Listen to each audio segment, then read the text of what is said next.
We all dream, every night, 4 or 5 times. Our dreams fascinate and intrigue us, but most of them are forgotten. And the few we do remember seem strange and confusing. Welcome to the Way of the Dream. I'm sure that you have a special interest in dreams. A special interest perhaps in Carl Jung's and Marie-Louise von Franz's understanding of dreams.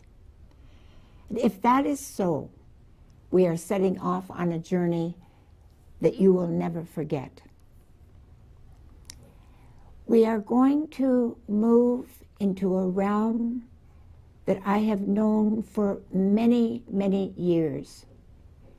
Watching these episodes, I find myself repeatedly thinking, that's it. I got it. I finally got what that dream is about. Some light is shining deep into some dark corner of my unconscious. And after 20 years, I am ready to hear it. Body, mind, and soul. That is the experience that you are going to find as you listen. Where you are in your journey will determine what is challenging you most. Some people think that dreams are a pile of images, bizarre images. Other people find the images numinous, divinely enshrouded. They want to put them into music, or poetry, or dance. And others spend a half an hour a day with their dream journal, trying to understand what the unconscious is telling them about consciousness. They may believe that there is a spiritual guide in the dreams, because the dreams are the language of the soul. The symbol is carrying a spiritual message in the sensual imagery. If we believe that, then the dream becomes the water of life, which is what Jung called it. Without that nurturing, we are in a desert without water. We are like T.S. Eliot's people in the wasteland, headpieces stuffed with straw. The unconscious unable to contact consciousness. And now, we're ready to head for dreamland. I very much regret to say that I hardly ever have any dreams. Could you tell us a dream? I honestly don't remember any. I don't dream. Never. No. If I do, I don't remember them anyway. There's no such thing. No such thing. No. Couldn't tell you much about dreams. They're a mystery to me. Oh no, I can't tell anybody. I get in trouble and leak out. No, isn't that funny? Because I've just been reading about the Times there, but what a load of rubbish. The funny things they say about you having dreams. I'll usually forget them. I don't go to bed every night thinking, oh, am I going to have a dream tonight? Goody. Well, actually, I haven't had a good one in years. Dreams? I don't dream that. You dream about a broad, I better get a wet dream. I don't dream. Yes, the fact. My dreams. Oh my God. They are important. Yes, I think so. Why are they important? I think, sometimes you think about different things during the day, and so I think it doesn't come out. So it's very good when it does come out during night. From my experience, sometimes dreams can be just a result of having had too much for dinner. Well, there must be some reason for them. I don't know what they do. I have dreams every night. I dream every night, but I don't know what. I can't associate any significance with them. I sometimes remember frightening ones when you're being chased or something like that. I used to have nightmares when I was small, but not anymore. I mean, they're just sort of, visions.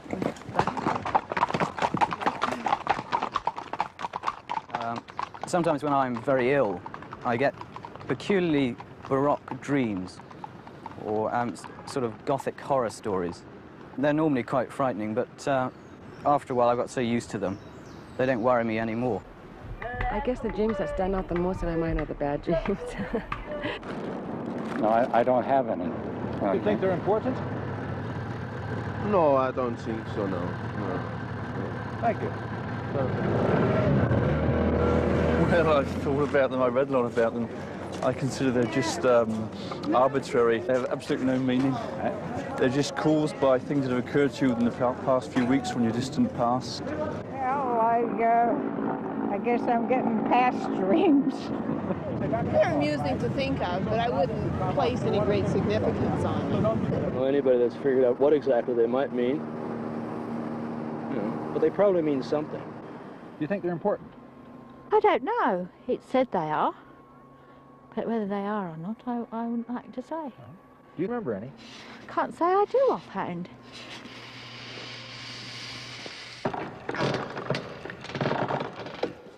You guys got to be crazy. Why would anybody be doing a documentary on dreams? I can't associate any significance with it. I certainly do, like everyone does, but I do not remember my dreams. Not often. Not often. I very much forget them in the morning. I hardly ever have one. I don't believe that it's important for my life what I'm dreaming in the night. I don't believe that. I've even that dreamt it's I was important. dancing with Humphrey Bogart when he hadn't got a stitch on. How about that?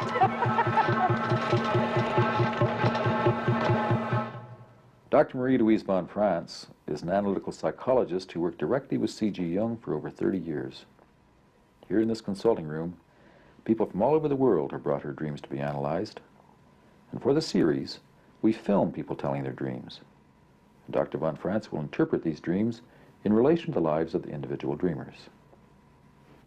Dr. von Franz, how long have you been studying dreams? Well, I think about now 30 years approximately. I have figured out that I have interpreted approximately something like 65,000 dreams. That's a minimum. And probably you've asked yourself a question that's often puzzled me. When I go to sleep, I enter a void. I don't exist. And when I dream, some power takes me over and makes me undergo some experience that I don't initiate myself. What's the power? Who makes up the dreams? That is the most mysterious thing of all. Who makes the dreams? There is still a naive prejudice among many people that dreams are express our own wishes or our own schemes or plots. But the longer one looks at them, the more one sees that cannot be true. Too many dreams represent what we hate hearing. I have nightmares, not dreams, nightmares. One time I jumped out of bed about 2 feet. I landed on my butt on the floor. I always had this one recurring dream when I was little. Yeah, it's a dream that I got rolled up in a window shade and my head's sticking out one end. It's not funny, my feet are at the other end and it's falling and falling and falling. And I can't scream, I have no voice. And right as I almost hit the floor, I wake up. The basis from which dreams originate seem to be rather, let's call it with a vague expression, nature. Nature itself. It's a natural phenomenon. We take dream like being like a tree or a wild pig or something. We cannot say what makes a wild pig. Well, if we believe in God, then we'll say God makes the wild pigs. But about that, it is that unknown power or mysterious force which makes all existence. The best perhaps is to call it with a vague expression, the Godhead or nature, which in such a vague sense that we don't pin it down to anything special, because we just don't know.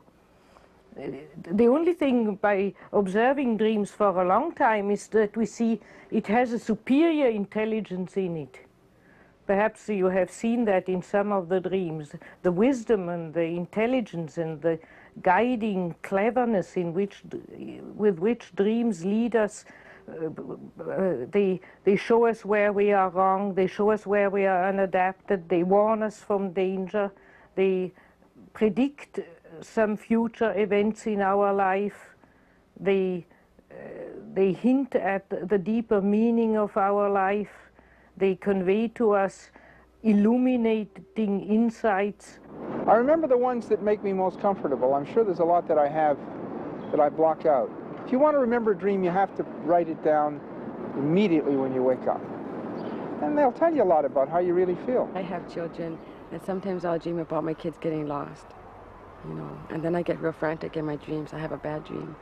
But then when I try to tell myself, you know, figure out why I had that dream, sometimes it's because I feel guilty for not spending enough time with them and they're home supervising themselves. And so it's kind of making me like my conscience coming alive, you know, making me aware of what I was subconsciously thinking of throughout the day. Dreams are compensation, and I suppose useful if you can remember them in finding out what kind of games you're playing with yourself, and then you can do something about it. And that's how I see dreams. The dreams cannot prevent us from the vicissitudes and illness and sad events of human existence, but they seem to be able to give us a guiding line how to cope with them and how to find a meaning in our life and how to fulfill our own destiny, how to follow our own star, to realize our greater potential of life within us. Dr. von Franz, how did you first become interested in the study of dreams? When I met Jung first, he explained something about a case he had who had a vision, and he interpreted the vision of that woman. And that gave me the shock-like realization that for him inner events like visions or dreams were the reality. They were a reality as real as the outer, what we call the outer reality. And that was a great revelation and a great shock to me. And then I went and read the books of Jung, and there I saw the importance he gave to dreams, and I felt I could never really judge if what he was saying was true or not true, or right or not right, if I wouldn't go through an analysis myself. So I took my whole courage in my hands and asked him if I could have an analysis with him, and he agreed to that. And then every dream interpretation was a revelation. I seem to have, according to Jung, especially difficult and complicated dreams, so I never understood a word of my own dreams. They were just Chinese puzzling nonsense. And I always arrived with that Chinese puzzling nonsense to Jung, and he, with a big effort, unfolded the whole meaning of it. Sometimes he took a handkerchief and wiped his head and said, "What would you do if you hadn't a Jung to get through that complicated dream?" And it was always a surprising revelation, and that lasted on as long as I worked with him. Later, when he got old, I didn't tell him so many dreams anymore because I saw that it tired him. Dream interpretation is a real physical effort. It's not just a mental exercise. And therefore, later I tried to cope with it as well as I could myself. But the first years of my analysis, the work mostly consisted in unraveling those Chinese messages of the night. And I always remember going there in a tense, nervous, often depressed mood, and always coming back after the hour with a feeling of, now I know, now I see where the whole thing is going. Mm-hmm. Many of the people we talk to were interested in their dreams and would like to know what they mean, but very few go into psychoanalysis. Do you feel that dream interpretation is so difficult that it's only accessible to an elite? Yes, I think it's like with all sciences. It will be only an elite which will go into all the intricacies and the scientific complications of the dream interpretation and its question. It's a profession, and it needs professional skill, and the man in the street cannot pick it up and know it as well. But like all sciences too, certain rules of the thumb, certain generalities can be spread to the general public. And also I would say it is already very helpful for people who don't want to go into analysis and who don't want to plunge into that complicated scientific dream interpretation problem to watch their dreams, because among 20 unintelligible dreams, there are always from time to time very simple dreams, which everybody can see at once. The unconscious is a great, among other things, a great joker, a great jester. And from time to time he tells people just write out bang, so that while you write the dream down, you just explode with laughter and you know what it is. Just the other day I was very ill and revolting against my illness, and I dreamt that I was in a festival to let old soldiers home from military service. And they handed in their carpenter's tool, and I saw that they were terribly old, they were 100 years old, and somebody said into my ear, yes, they have kept those people much too long in active service. Now, you don't need to pay an analyst to understand that dream. I've at once reduced my work drastically. I was back visiting some people in Illinois, and I was thinking about a girlfriend that I had. And that night I was laying in bed, and I had a dream that I was on the same beach. I was throwing these rocks in the water, and a hand grabbed me from behind and said, "Don't ever let go of the things you love." And I was thinking about all the things, how I'd cope with it if I didn't have it. I turned around, and it was gone. I opened up my hand, and there was a picture of my girlfriend in my hand. And it really got me to thinking that I shouldn't give up on it so quick, and I haven't. So that was about the most influential dream I had. But many of our dreams are not obvious.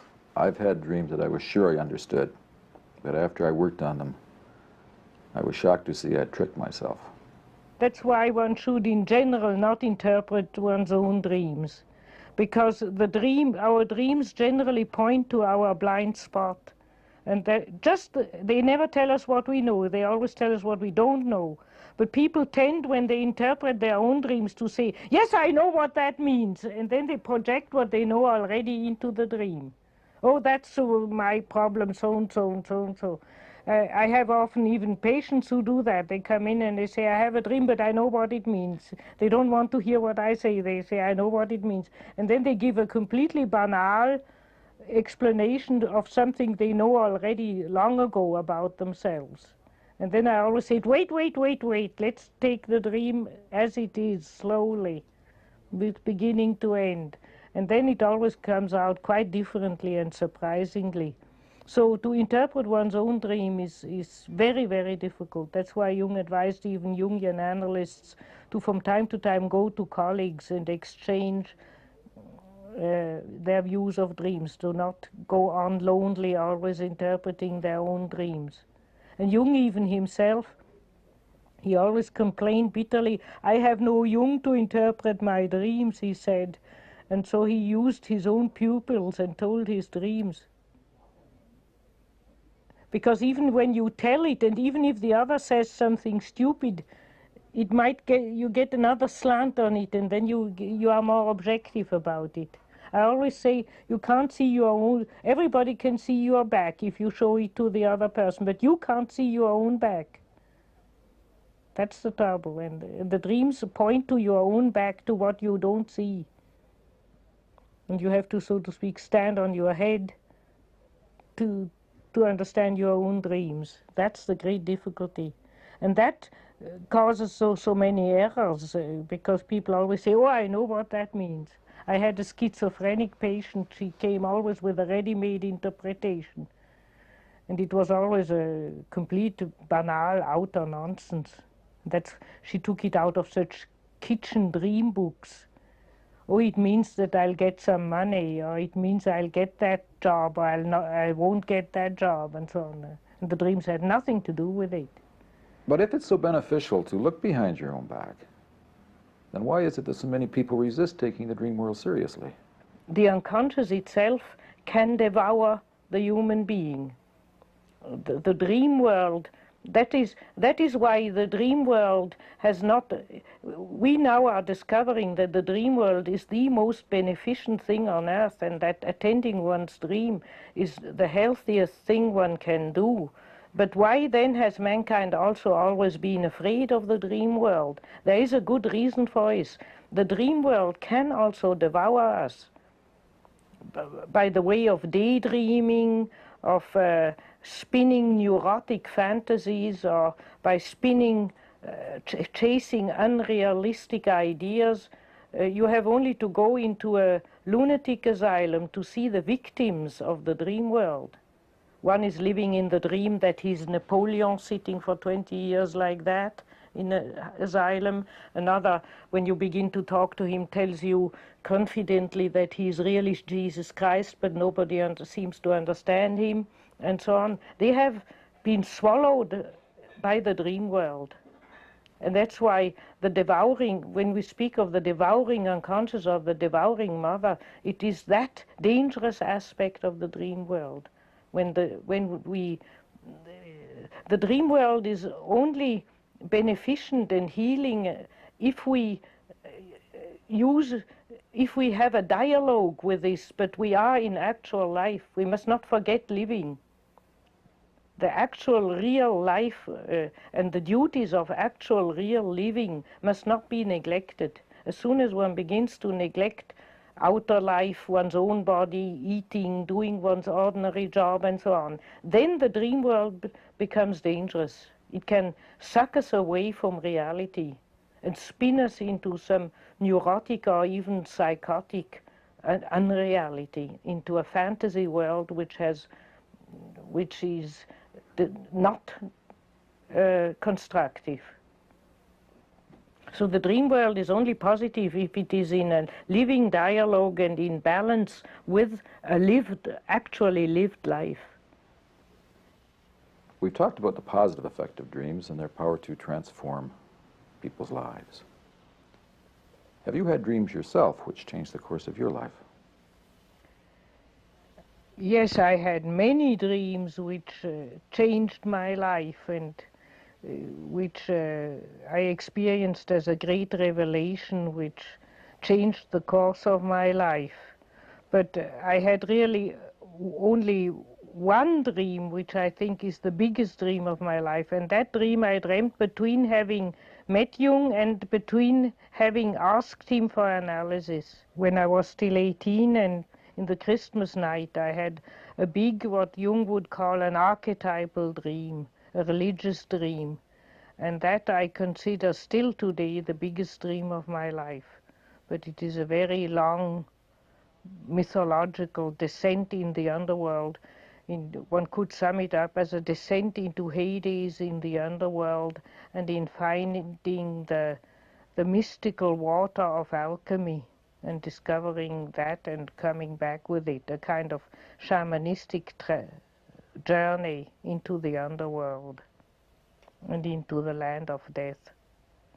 And that I consider the biggest dream I ever had. I woke up deeply shaken. I was so shaken that I couldn't get up for a few hours. I had to stay in bed shivering till I had the courage to get up and put my clothes on again. And I told that dream Jung, but he never interpreted it to me. He only said, I knew you had something to do with alchemy. Just when I met you, I knew that was so, and now we see. And so that laid the basis of my collaboration with Jung on the symbolism of alchemy. Excuse me, we're doing a documentary film on dreams. You gotta be kidding. No. On dreams? On dreams, yeah. What do you think about dreams? What do I think about dreams? I think they're nice. You think you pay attention to your own dreams? What do you mean, do I pay attention to them? Do you remember any of your dreams? Oh, sure. Why? Why do I remember them? Yeah. I don't know. Why do you remember that you go to sleep and you wake up? Can you recall them? What do you mean? Well, sure. Tell us what? Oh, excuse me. You have the usual flying dreams, I suppose. For some reason or the other, every once in a while, I find myself flying around in an Edsel. Don't ask me why. Now, you make an Edsel. I can't help it. You guys got to be crazy. Why would anybody be doing a documentary on dreams? Tell us about the Edsel. How well does the Edsel fly? Oh, it's great. It's great. The only thing is, when you're flying, you have to be sure that you keep on thinking about flying, because if you don't, the thing comes down. Did it ever crash on you? Oh, no, just sort of floats down. You know, Edsels. Thanks very much. Enjoy it, gentlemen. You really are crazy.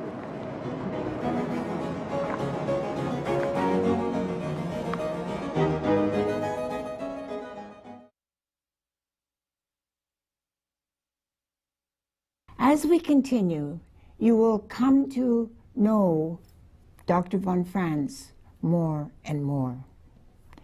I would like to introduce her by quoting one of her pithy remarks. Too many people use the tit of compassion when they should use the sword of discretion. She does say it like it is. I remember talking to her after she did the film. I had been to the opening in Boston, and we had difficulty there because too many people, guests in the hotel, the waiters, and others were coming in and just slipping through and were fascinated by the film, so there wasn't room for our own audience. And she laughed and laughed, and she said, "That makes me very happy. I like to think that this film will go out to people who are not aware of their dreams and do not understand the unconscious."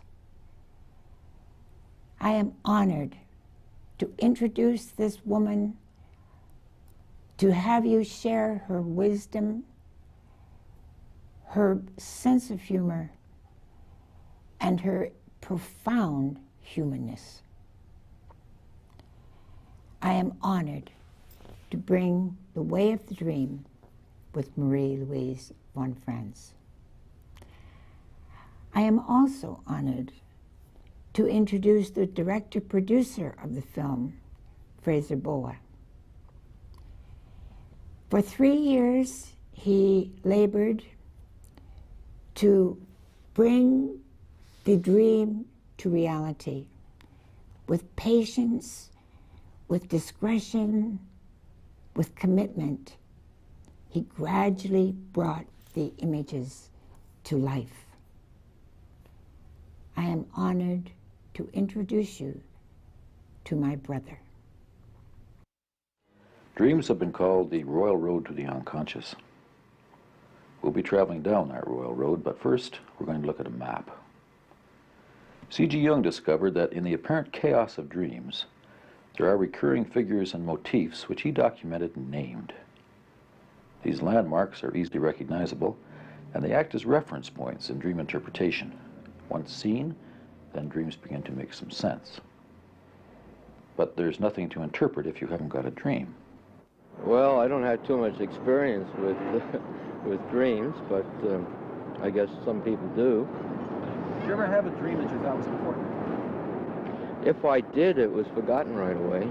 The main thing I remember about them is I can't really remember them, unfortunately. Can't recall any that I've had lately. In the moment, I can't tell you any dream. I don't remember it in the moment.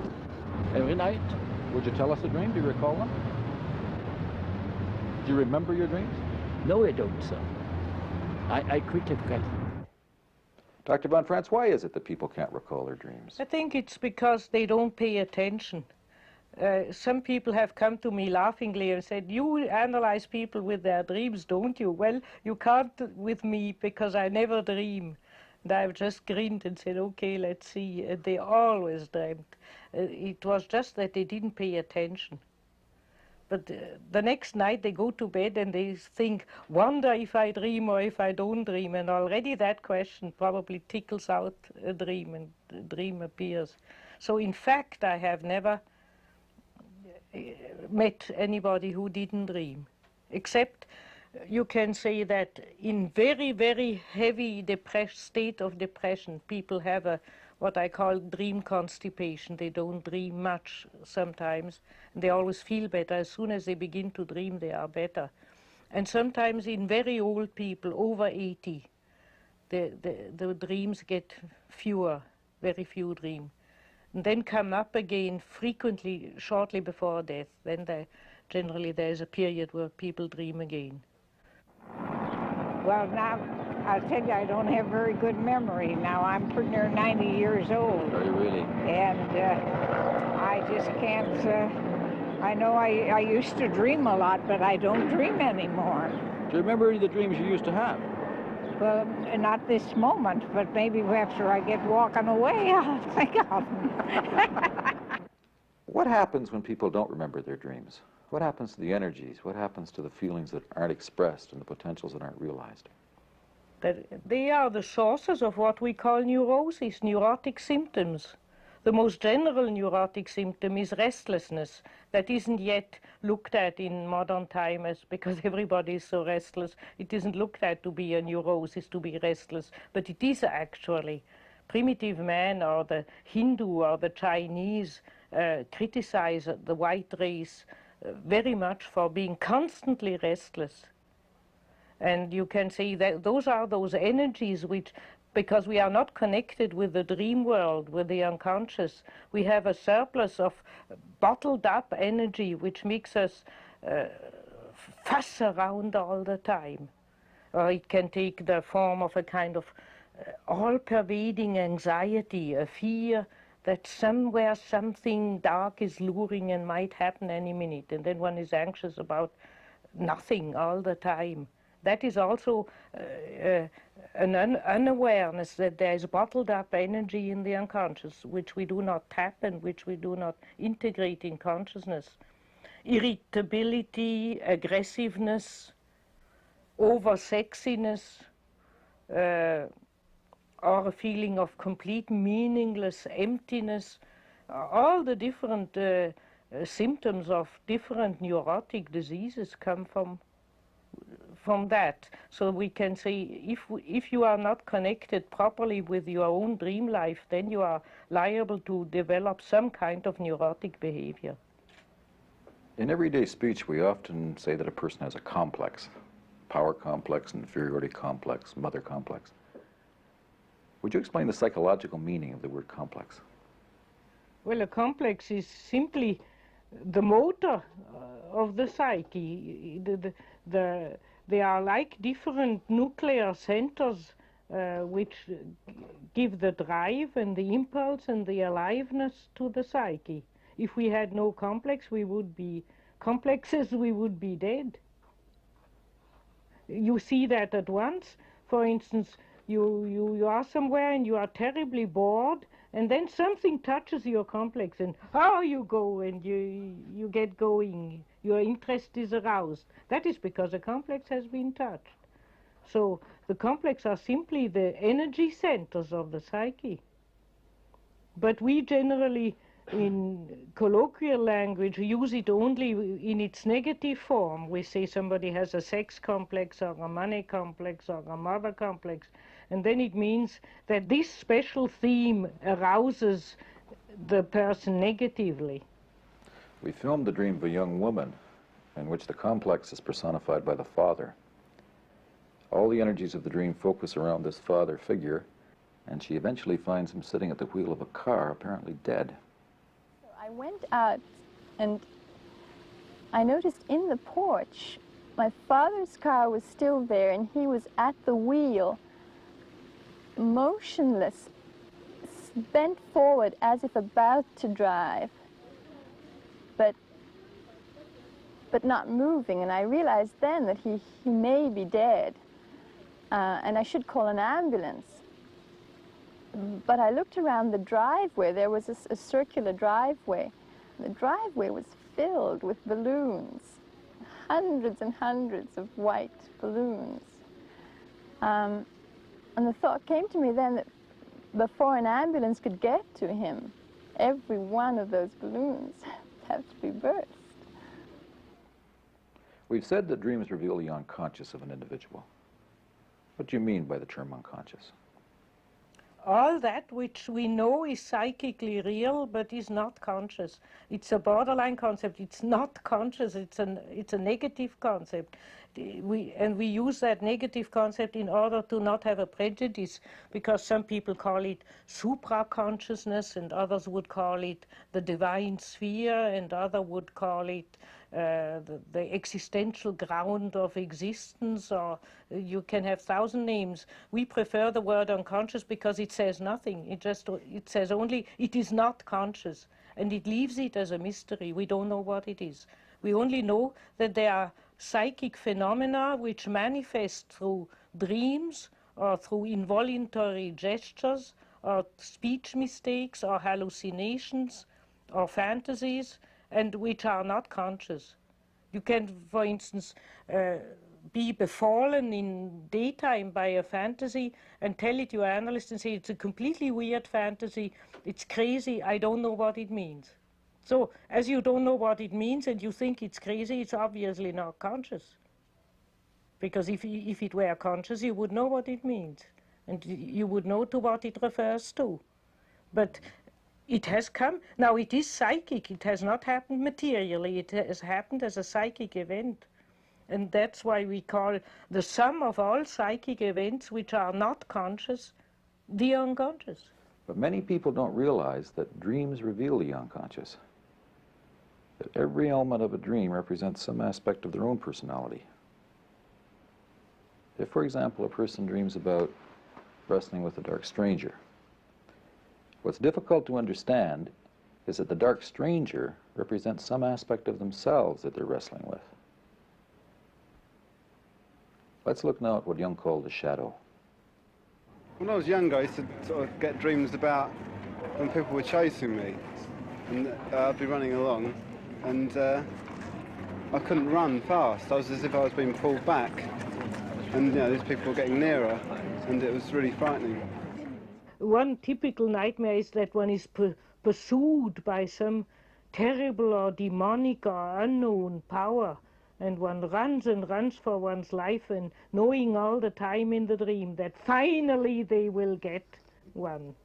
And you hide, and you can't hide, and they will see you, and you look for another hiding place, and they will discover you again, and you run and run.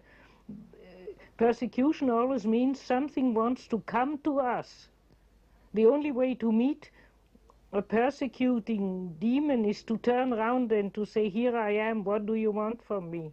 Then the nightmarish pursuer generally changes face. It simply represents that we have turned away from some part of our psyche, and therefore it runs after us. It wants to get at us, literally. But we don't want it. The unconscious shows us the face we show it. If we reject something within us, then it becomes destructive to us. And if we don't reject it, that's what I mean by saying, turning around and saying, in a friendly manner, what do you want? Then you suddenly see that it isn't so bad. Then you have a chance that whatever pursues one shows a more amenable face, and that one can make some pact with it or some arrangement. Yes, I had a particular one as a child where I dreamed I was in a room full of people who got up and said good night and left me alone, and then I waited for it, some frightful spectre came in through the door, and I had that dream 3 times running. There was a little tiny window, and in there was the wild woman, and she'd been there since 1928, and she was so wild that she couldn't keep still at all. Her arms and legs kept moving, and her hair was everywhere. You couldn't see her face at all. Somebody else went over to her to talk to her, and she put a knife to their throat. I had a bad dream about somebody who was vicious to me, or was going to attack me in my dream, and somebody I knew, and I met him on the street, and I wanted to punch him in the mouth. The shadow is the name we generally use for persons of the same sex appearing in dreams, which very often have a slight inferior quality or opposite quality to the ego of the dreamer. The shadow can be our inferior side, our best enemy, so to speak, but can also just be our other side. a beautiful couple of ego and his shadow are, for instance, Don Quixote and Sancho Panza. The one being completely crazy and unrealistic, and the other being a body man, down to earth. They can't live without each other. Sancho is not evil and Don Quixote is not only good, but they are a typical example of the ego and its shadow in 1,000 forms. We film quite a humorous example of the interplay between the shadow and the ego. In the dream, the shadow takes the form of a popular rock star who quite literally hooks the dreamer. In this dream, I'm going to a David Bowie concert, and I've decided I want to meet this man, David Bowie. And I come into this large, like, circus tent that's lit with many different colored lights. And I have a sense of being in sort of a tale of the Arabian Nights. The show begins, and he comes out and begins to sing a song of his, which is called Move On, Move On. And throughout this dream, there's this sort of repetitive theme of move on, move on. And come intermission time, the stage is emptied, and a crane comes out, and a hook comes down and grabs me, pulls me up, brings me over the stage, and drops me onto the stage. And I just feel myself falling and falling and falling. And I realize that I've messed this thing up. And I wake in an incredible panic, realizing that I've missed an opportunity. I've missed a chance for something. Let's leave the shadow now and move on to other figures of the unconscious. The women in the dreams of men and the men in the dreams of women. Jung says that, psychologically speaking, every man has an inner woman and every woman has an inner man. Many people find that a difficult concept to understand. Well, we well know that we are born from genes, and that only the predominance of male or female genes make the gender of a child. And there are even androgynous creatures sometimes where even nature can't make up quite their mind what to produce, a man or a woman. And even every man has breasts and nipples on the breasts, and, so to speak, a sketched feminine side, and the woman has a clitoris and a sketched masculine side, and the same is true for the psyche. Not only our body is predominantly male or female, but having the other element in it, our psyche too is predominantly male or female, but contains the other side. And isn't it interesting how the feminine side of a man's personality in his dreams takes just as many forms as there are women in real life? I think that most of us, when we dream, we think of women. At that moment in time, I believe I started to stroke her, and I inserted my hand into the lower part of her bikini, and I was fondling her and stroking her. And suddenly she said, "I don't want your hand." She said, "I want your penis. I want you to make love to me." And I said, "Oh no, if I did that, then if I entered it, I would be afraid that then she would change completely into a fully fledged vampire, blood-sucking vampire, and I would be lost." Well, I have dreamed about Greta Garbo, who I was mad about for a long time. I was standing at the top of a huge staircase, and it was a well staircase, and it sort of wound round down. You could see it descending. It was quite high up. And there were lots of people screaming and rushing about in agitation, because slowly up the stairs was coming this dead 15-year-old girl. Men have always created an idealized form of a woman. Marilyn Monroe, for example, was worshipped like a goddess. Is there an equivalent masculine figure, an idealized masculine figure? What Marilyn Monroe has been to men, Valentino has been to women.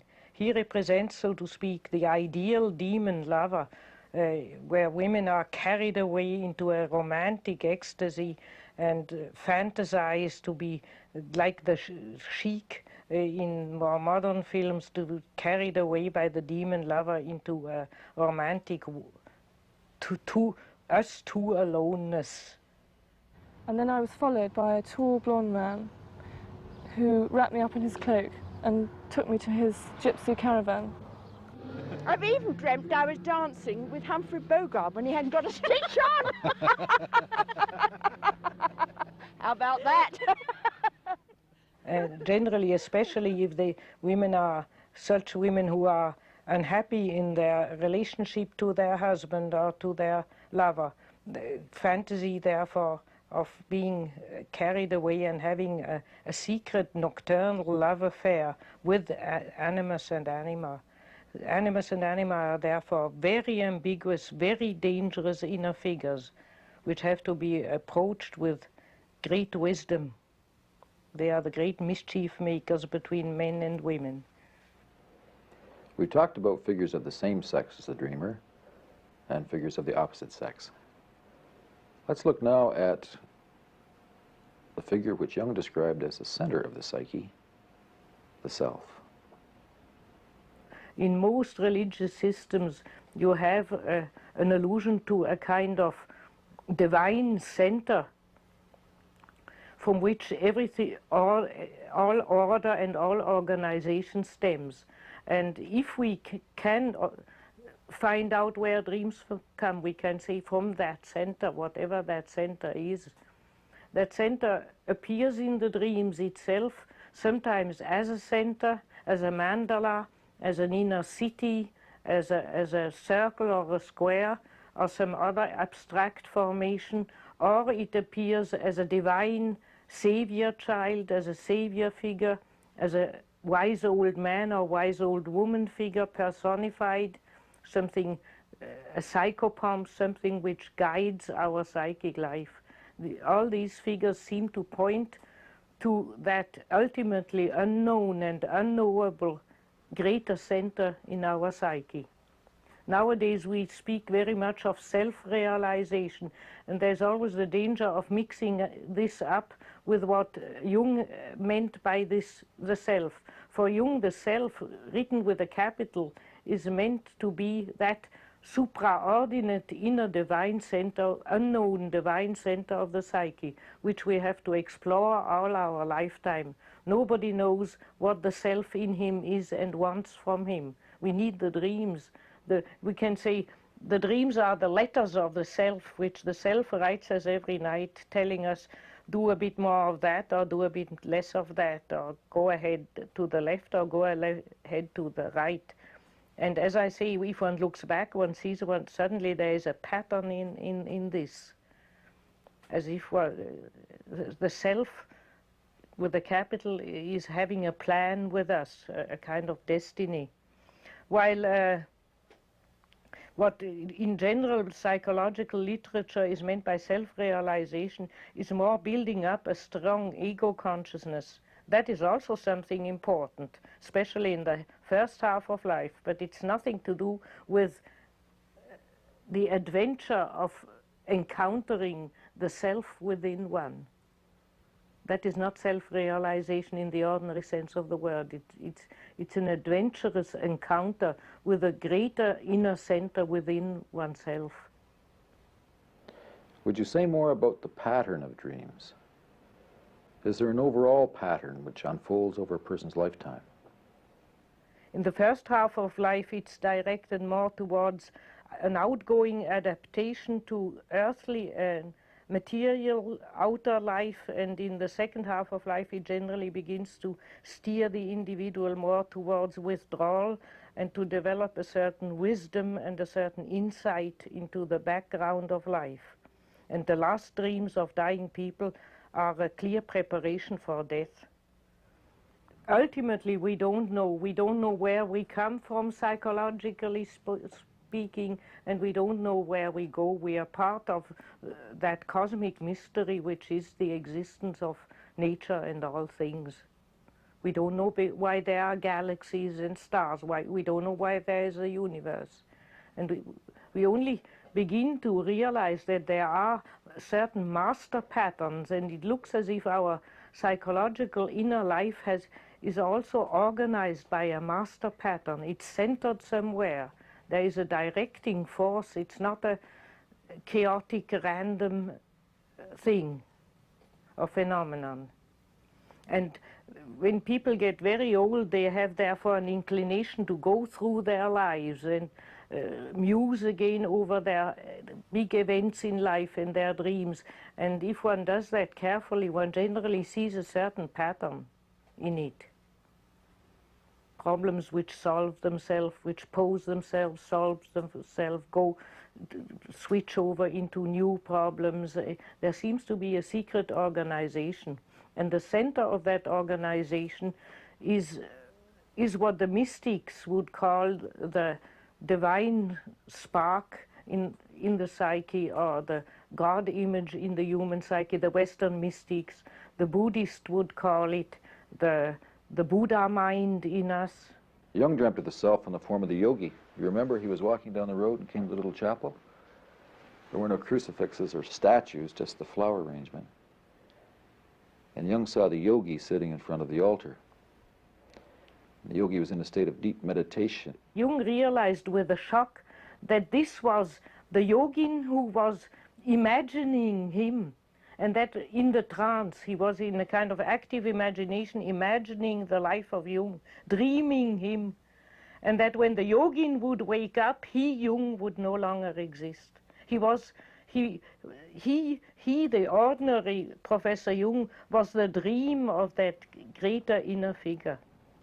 That reminds me of the dream of Chang Tzu. He dreamt that he was a butterfly, and now he's puzzling all the time. Is he a man who dreamt that he was a butterfly, or is he a butterfly who dreamt that he was a man? That is very true. We cannot figure that out. A butterfly is a symbol of the soul. Are we the dream of the self, or is the self our dream? We don't know.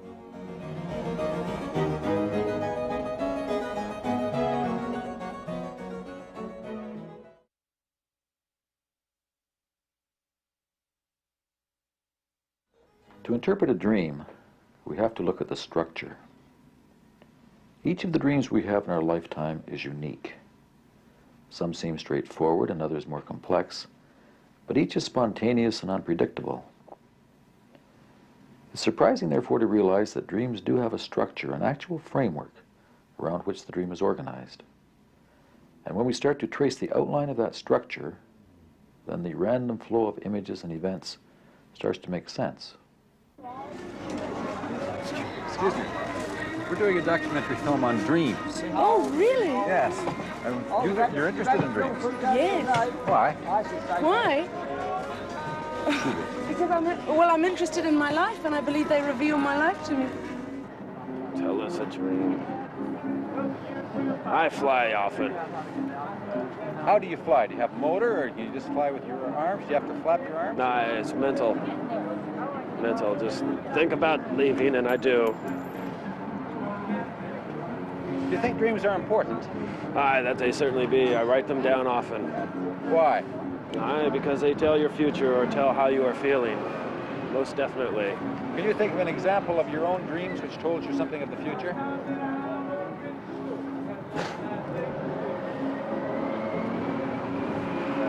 Aye, but they tell me how I feel if something is heavy upon me. I cannot move when things are heavy upon me.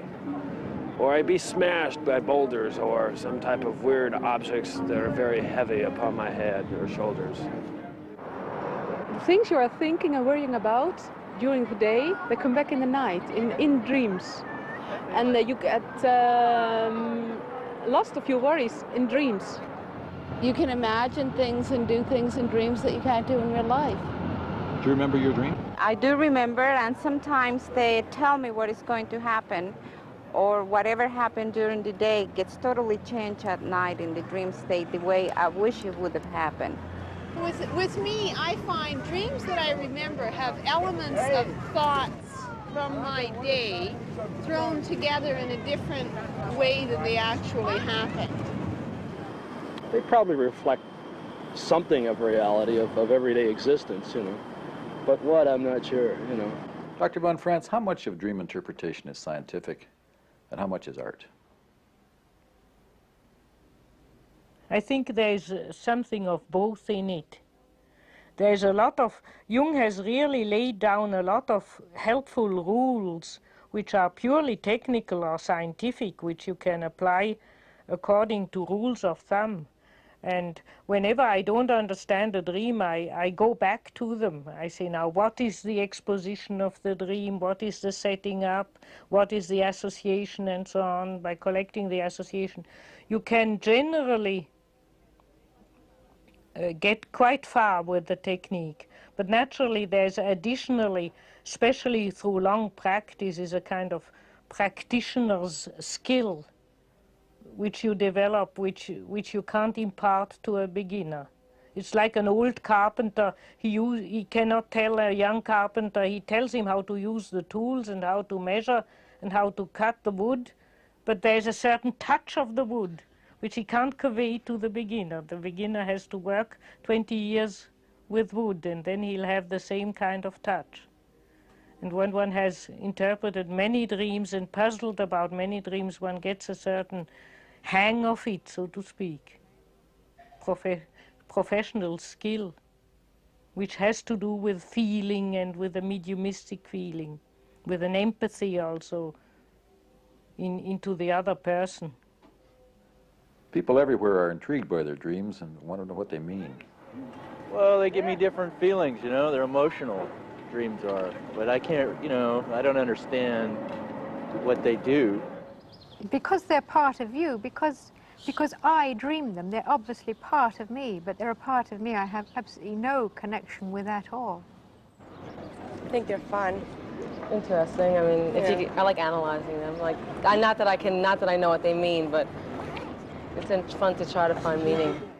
In Jungian psychology, we have a technique, and that is we compare it to a drama. We take the exposition, the naming of the problem, the peripetia, that would be the ups and downs of the story, and the lysis, the solution or catastrophe. And if I don't understand the dream, I use that schematic. I say, now what's the introduction?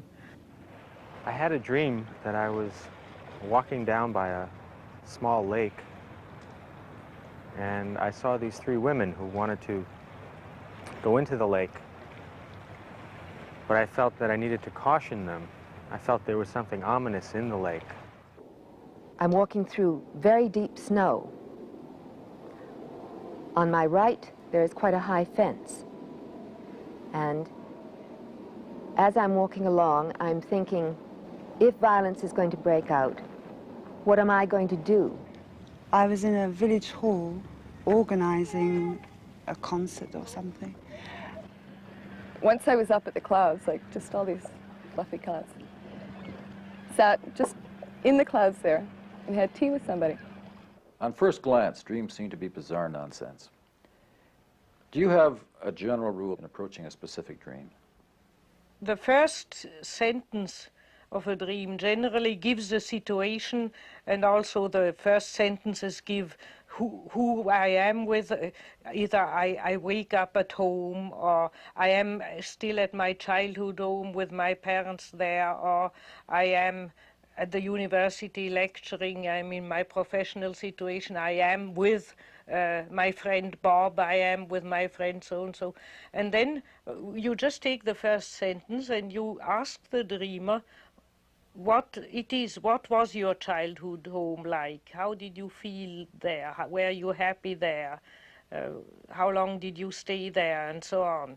So then and with whom are you? With your friend Bob. How is your friend Bob? Oh, he was a bore, but we did all our childhood mischief together with him, and whatever the people tell you.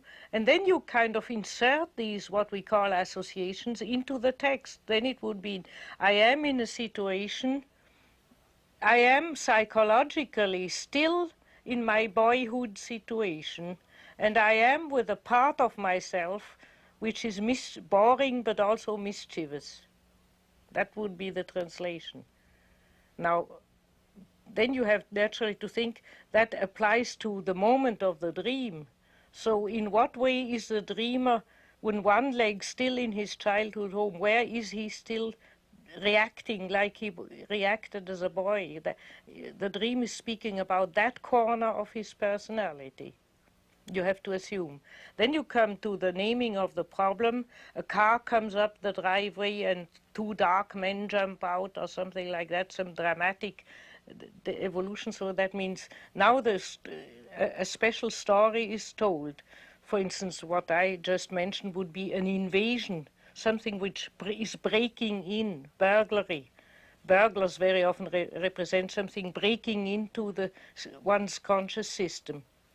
So it would mean in a corner where one still has childish reaction, something from the collective unconscious breaks in. So then we have the second sentence of the dream. And so we go through the whole dream, and the last sentence is always what it is driving at, to a solution or a catastrophe. What is the... I generally know this rule of interpretation so well that I kind of follow it half unconsciously, but I always specially attend to the last sentence of the dream, because some dreams peter out and they are not favorable. They mean that the unconscious itself has no solution.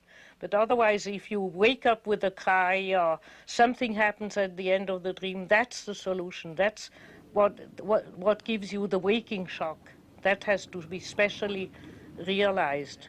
I went back into the water and came face to face with what I thought would be a creature. And it turned out to be an ape-like figure with almost completely wrapped in bandages, almost like a mummy.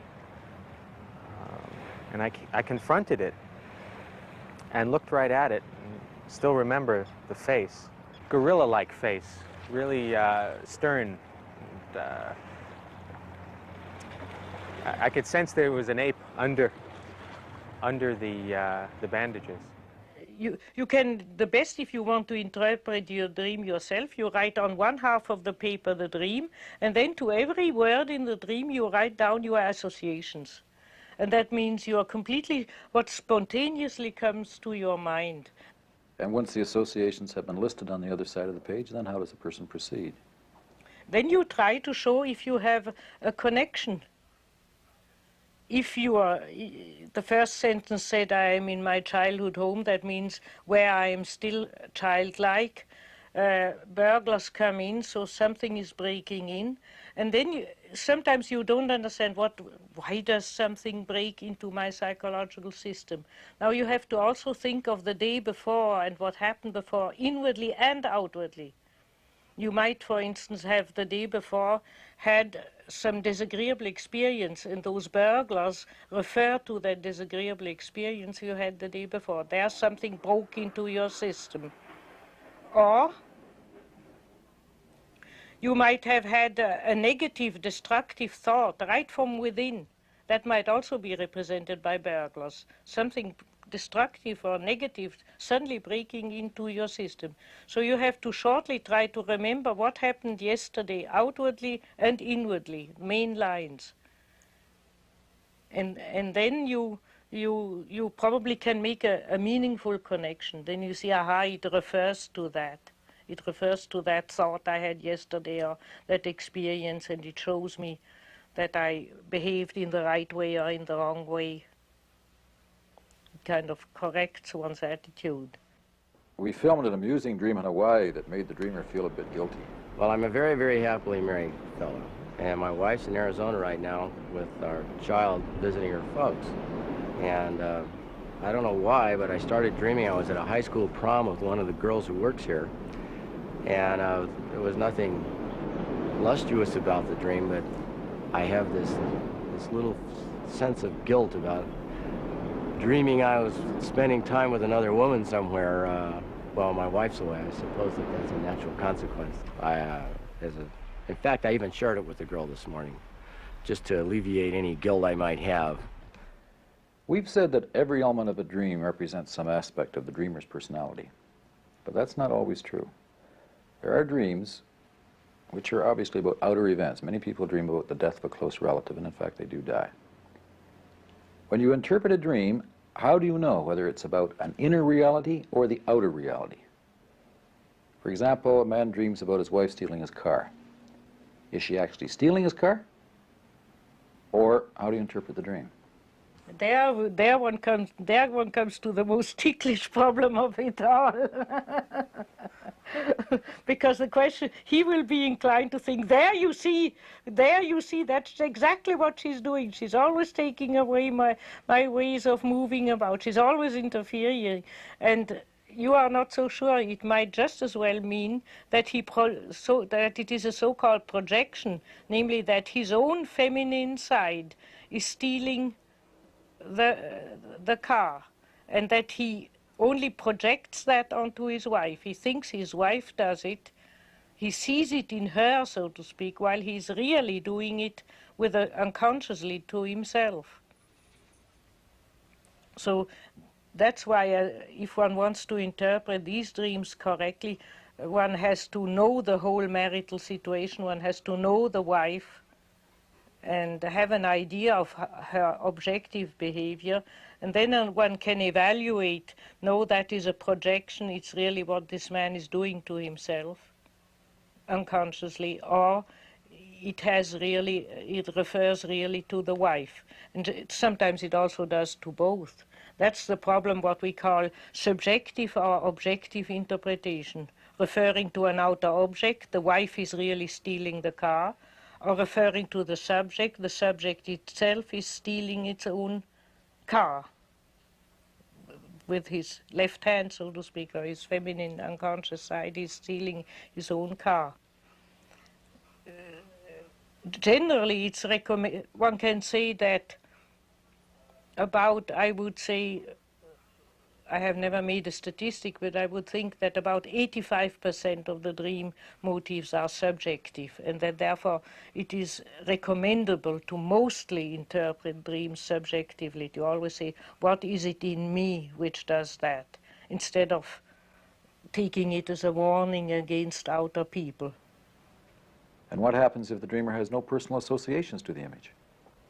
There are so-called archetypal dreams with big mythological meaning, and there generally people have no associations. If you say, what do you think about Jupiter?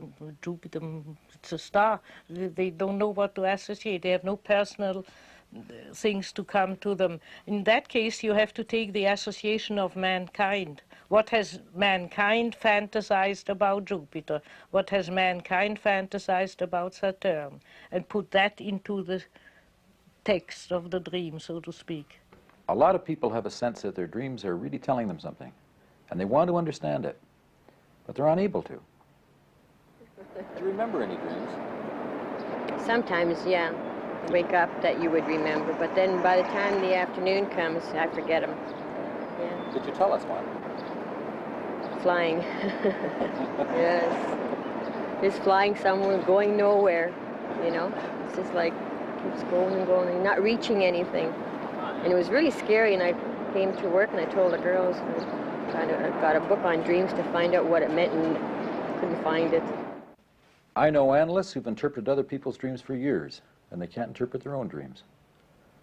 Why is it that a person can't interpret their own dream? The dream never tells you what you know already. It always points to something you don't know, to a blind spot.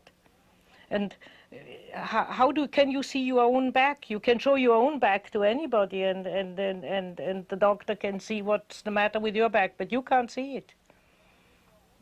And so your own psychological blind spots are like your back or your arse, you sit on them. And that's why sometimes the dream tells you obvious things and you can't see them. You need another person to tell you. And then you think, oh Lord, naturally, that's it.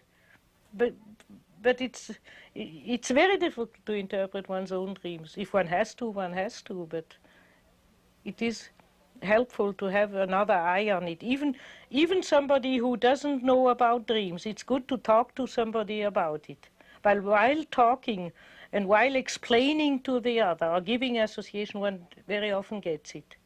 Jung, for instance, had nobody to interpret his dreams, so he had a man who knew nothing about dreams. He always told him to a large extent his dreams, and that man made off-the-point remarks, and they got Jung onto the track.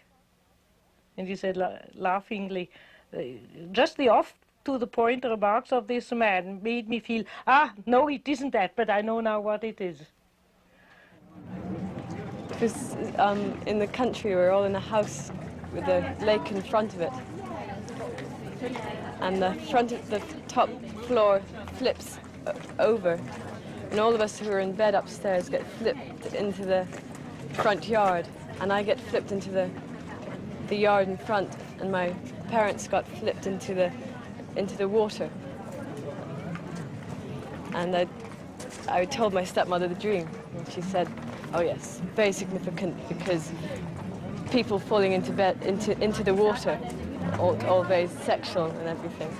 What I didn't tell her was that when she'd fallen in, she and my father were making love at the time, and that I didn't quite make it into the water, and I didn't quite make it into a sea of life or something.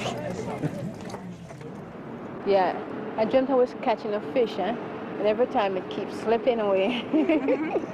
I mean, that means pregnancy, eh? It was my girlfriend. Many people use dream dictionaries to interpret dreams. What do you think of these books? I think they are very, very bad, because they get you off the track. Because generally it's a static interpretation. A snake means an illness or means the death of a relative. Breaking teeth means the loss of the parents or whatever. You know, I mean, there are more primitive and more differentiated ways. There are now also modern dictionaries which are a bit more differentiated. But still, it's always a fixed meaning. Do you remember a dream? Yes, I remember one dream. I just fell down into a lake. It was terrible. And there were a lot of snakes, so I must say, perhaps for a psychologist it's very bad. But I don't feel like that. I always felt I am very happy, so... No snakes? No. The dream symbolism in our experience is very much more individual. It is always what that symbol means to me and what I have experienced with it, which counts. And therefore, one can sometimes let oneself be inspired by looking at one of those modern dictionaries to see what all possibilities, what the snake can all mean or what the peacock can all mean. But then I had to always return to say, what does it mean to me? And that is always much more specific.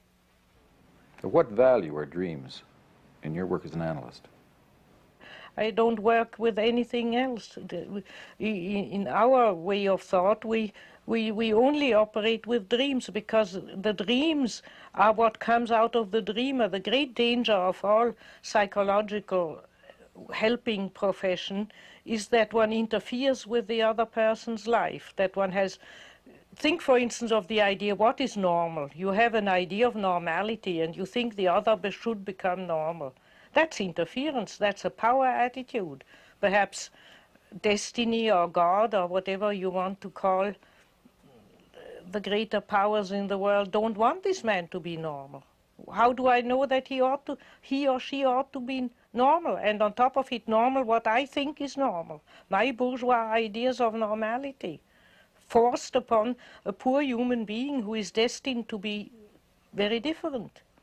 So if you think of that, you don't know, when a human being comes to you with a problem, if you are honest, you have to say, I have no idea where the problem comes from. Well, any idea you have about the patient, well, that the patient should become normal, that he or she should become socially adapted, are just prejudices. You have, in fact, if you are honest, you have to say you have no idea why somebody has a psychological problem and what it is there for, and to what you don't.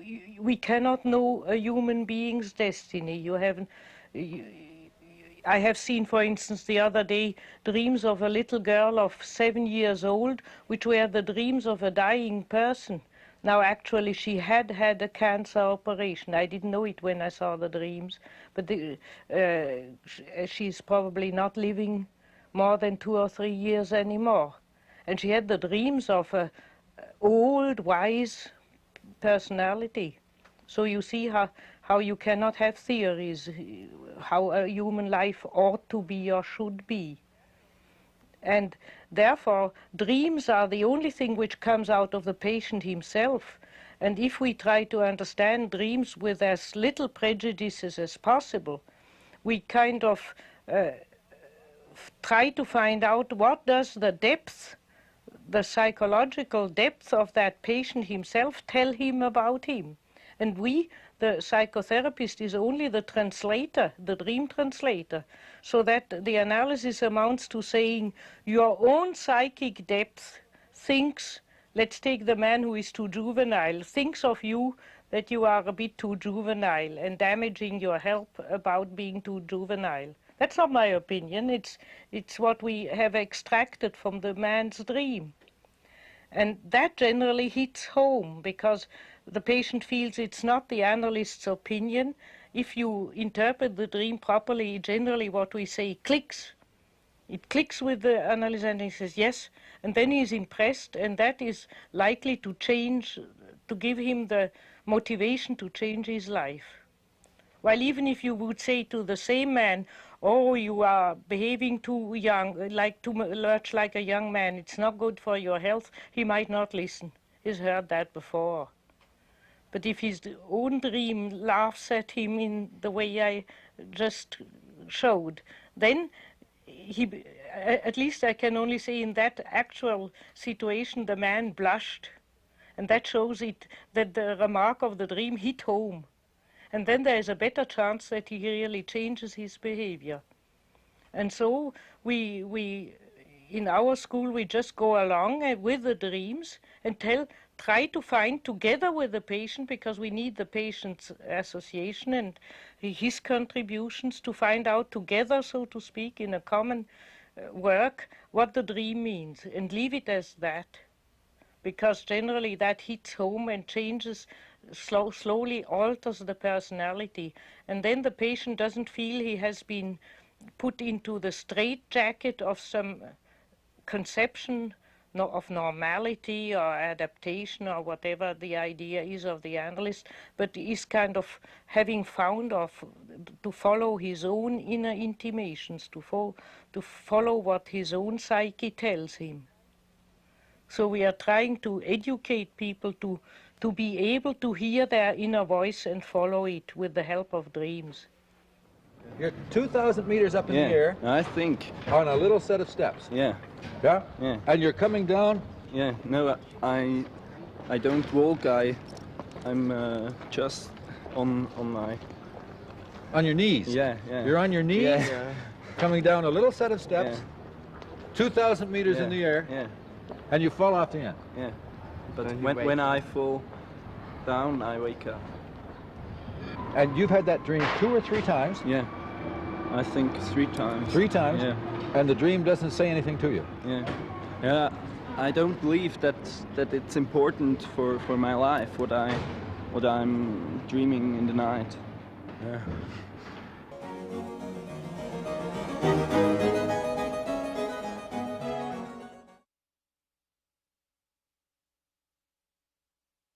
Why do we put such emphasis on the living symbol? In the extraordinary process of dream making,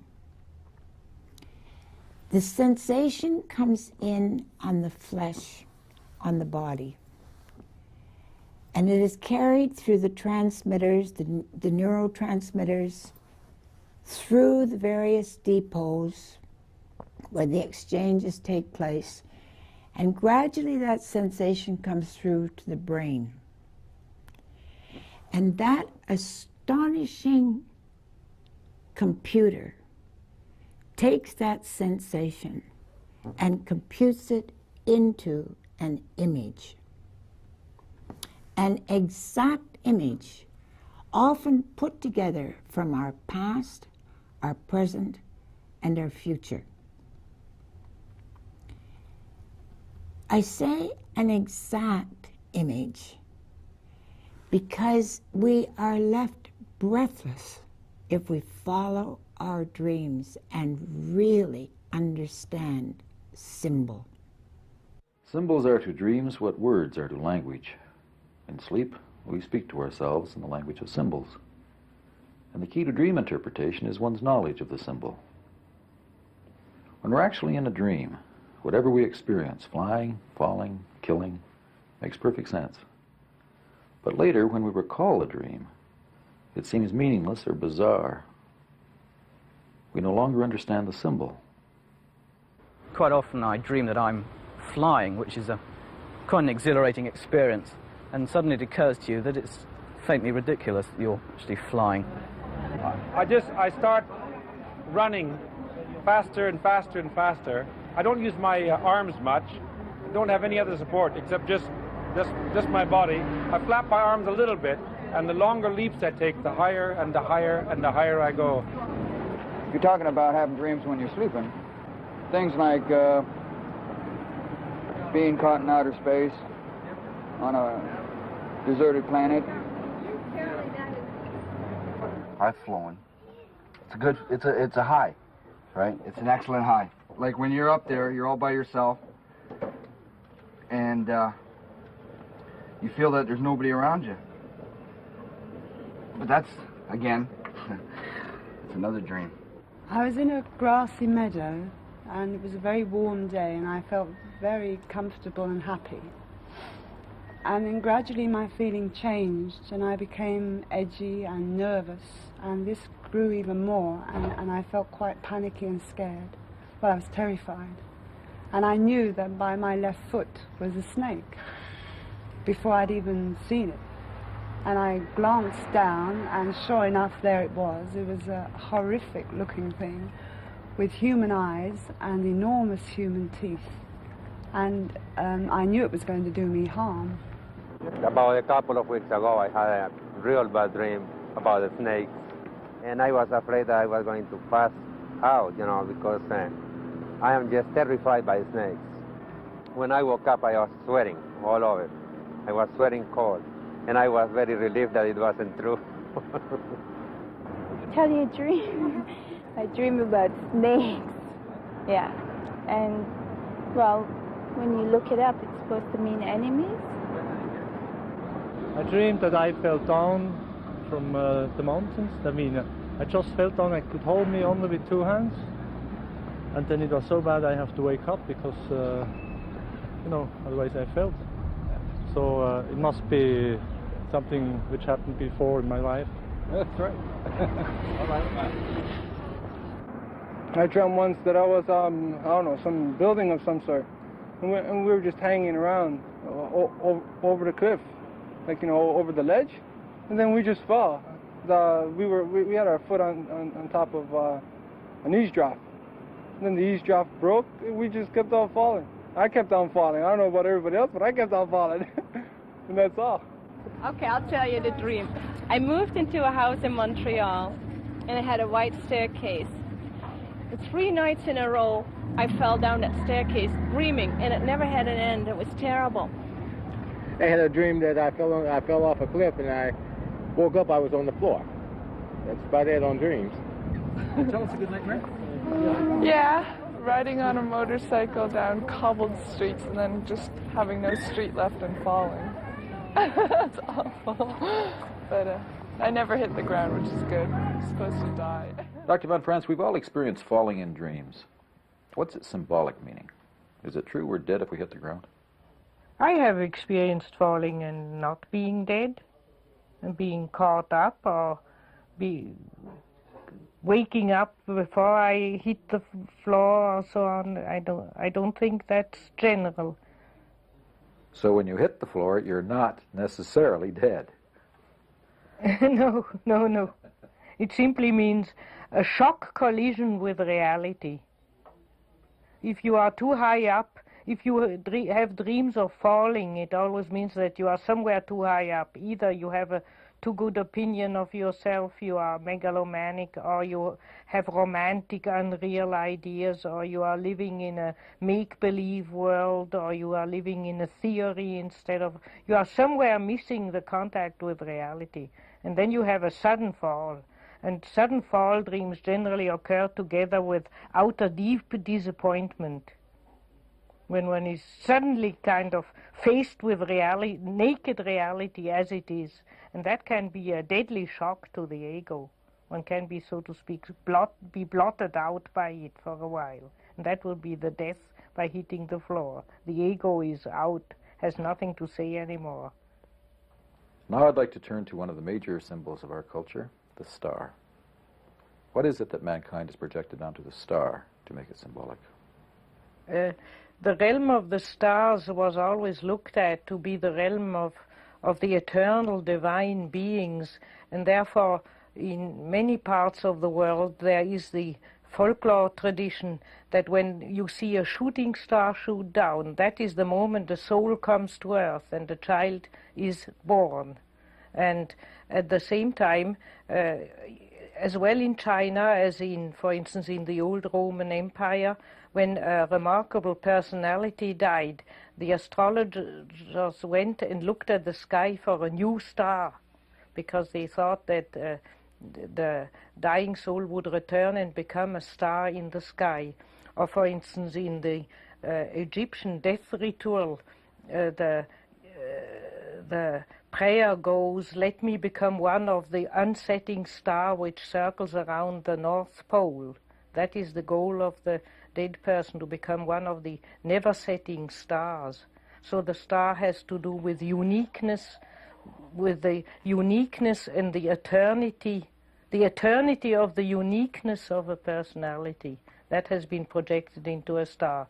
And for instance, the immortal spiritual part of the psyche was represented in Egypt by the Ba, the so-called Ba, which was either drawn as a bird or as a star, and meant that part of the personality which outlasts death and then accompanies after death the sun god over the sky as a never-setting star. This is one of the rare dreams in which I heard an authoritative male voice telling me unquestionably what it wanted me to do. I could not understand it. And a voice said to me, "This is your lodestar." Will you tell us about the Star of Bethlehem? That fits exactly into that context, namely that when a remarkable, outstanding personality is born, a new star appears in the bright star appears in the sky, and that's how the Magi, the three kings, interpreted it at once. When they saw the Star of Bethlehem, they knew now some outstanding, important personality is born on earth, and that's why they went to see the child. That fitted the general viewpoint of the time. Everybody would have concluded that at that time. A new star, that means somewhere somebody, an emperor or a great ruler or a personality who changes the whole fate of mankind, has come to earth. I'd like you to interpret a dream now in which the star is the central image. It's the most ancient dream in the history of mankind. The dream of Gilgamesh, king of the ancient walled city of Uruk. Gilgamesh was a powerful leader, and they felt his dream was important enough to be inscribed in stone. Here's the dream. In the middle of the night, I walked proudly up and down among my people. There were stars in the sky. Suddenly, one of the stars of the sky god Anu fell upon me. I tried to lift it, but it was too heavy for me. All Uruk assembled around this star, and the people kissed its feet. Can such an ancient dream have meaning for us today? This dream is about 4,600 years old, and still we can find modern parallels. The language of the unconscious has changed much less than the language of human consciousness has. And so if we interpret this dream from a modern standpoint, we could say that up till the moment where the star fell upon Gilgamesh, he fulfilled a collective role of the king. He was the hero and the king, and that he probably was a very ambitious man. He made a big career. He's the typical man who follows up ambitiously and successfully a collective pattern. Nowadays he would be a great politician or a movie star or somebody, a man who has followed up certain collective alleys and reached a goal. Such a person, looked at from within, is generally very not individual. He's fulfilling a collective role and fulfilling a role of power, reacting in a very collective way. The star, on the contrary, represents, as we saw before, the uniqueness, because every soul has one star in heaven. And we can say that up till now Gilgamesh, with all his collective power achievements, has not yet done anything unique. On the contrary, he has only filled out a typical pattern of the hero king. And now, presumably about in the middle of life, because that's when the most frequently it occurs, something changes. While he's walking around the people, so to speak, proudly of his own power position, collective power position, from the sky falls a star on his back, and turns to be a very heavy load.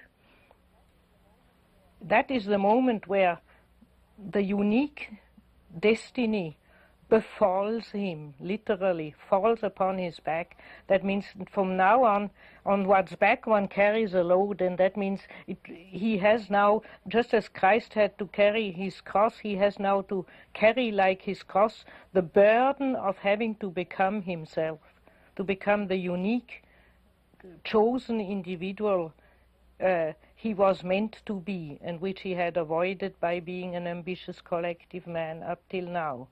And that proves not to be a glorious call, but to be a heavy burden to him.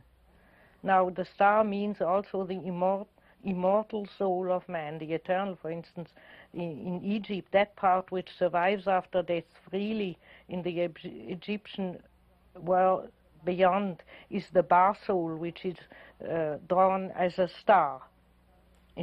The star is the eternal kernel of the human psyche, and has always represented that, the unique,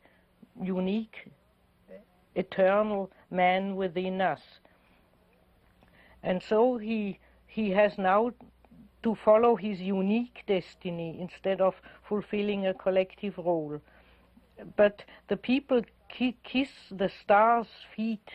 They prosternate themselves before the star, so that it means the real greatness is, there is probably Gilgamesh, up till the star fell upon him, also thought he was a great man. He was a king, he was a hero, he was the fortress of his people.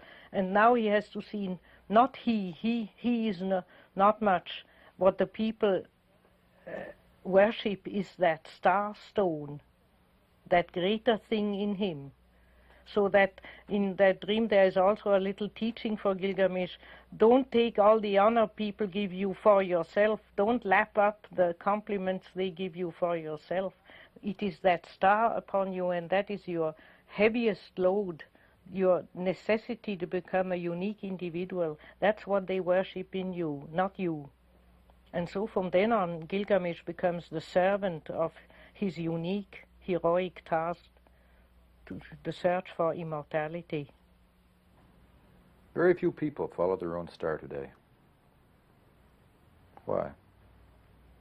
It is easier to admire a great personality and become a pupil or follower of a guru or a religious prophet or an admirer of a big official personality, a president of the states, or give your life for a general whom you admire.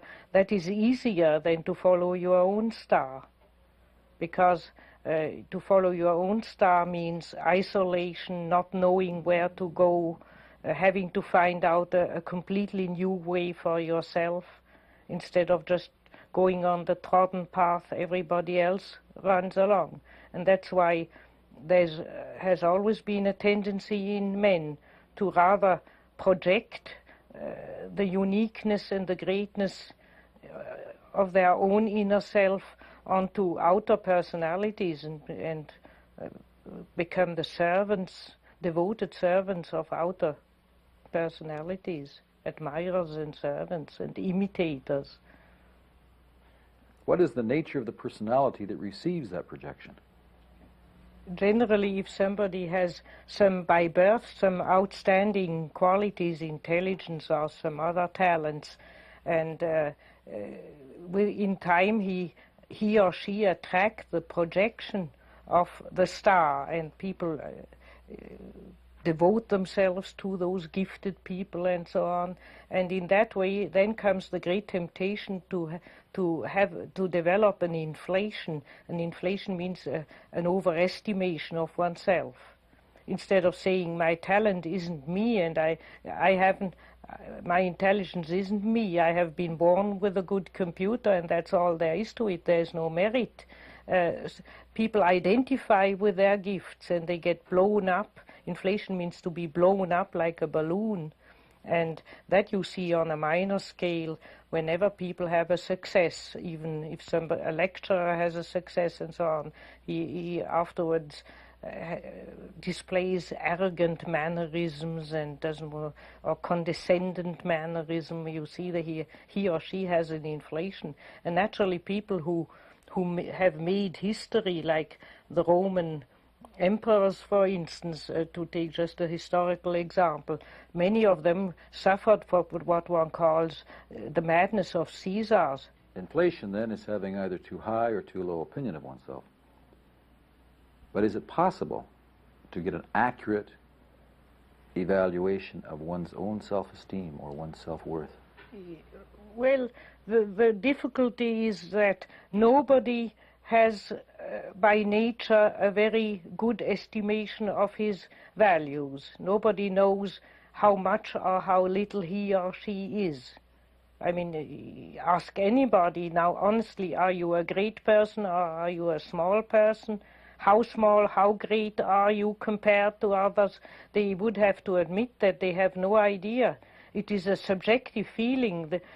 Either one has an inferiority feeling and one feels the last worm on earth, or one has a superiority complex and then one feels one is elected far above the average, one has to achieve something special, and most people switch between those two. In neurotic people it's extreme, and in normal people it's less extreme, but everybody has days where he feels lousy and below the weather and a nobody, and days where one feels on top of the world, so to speak.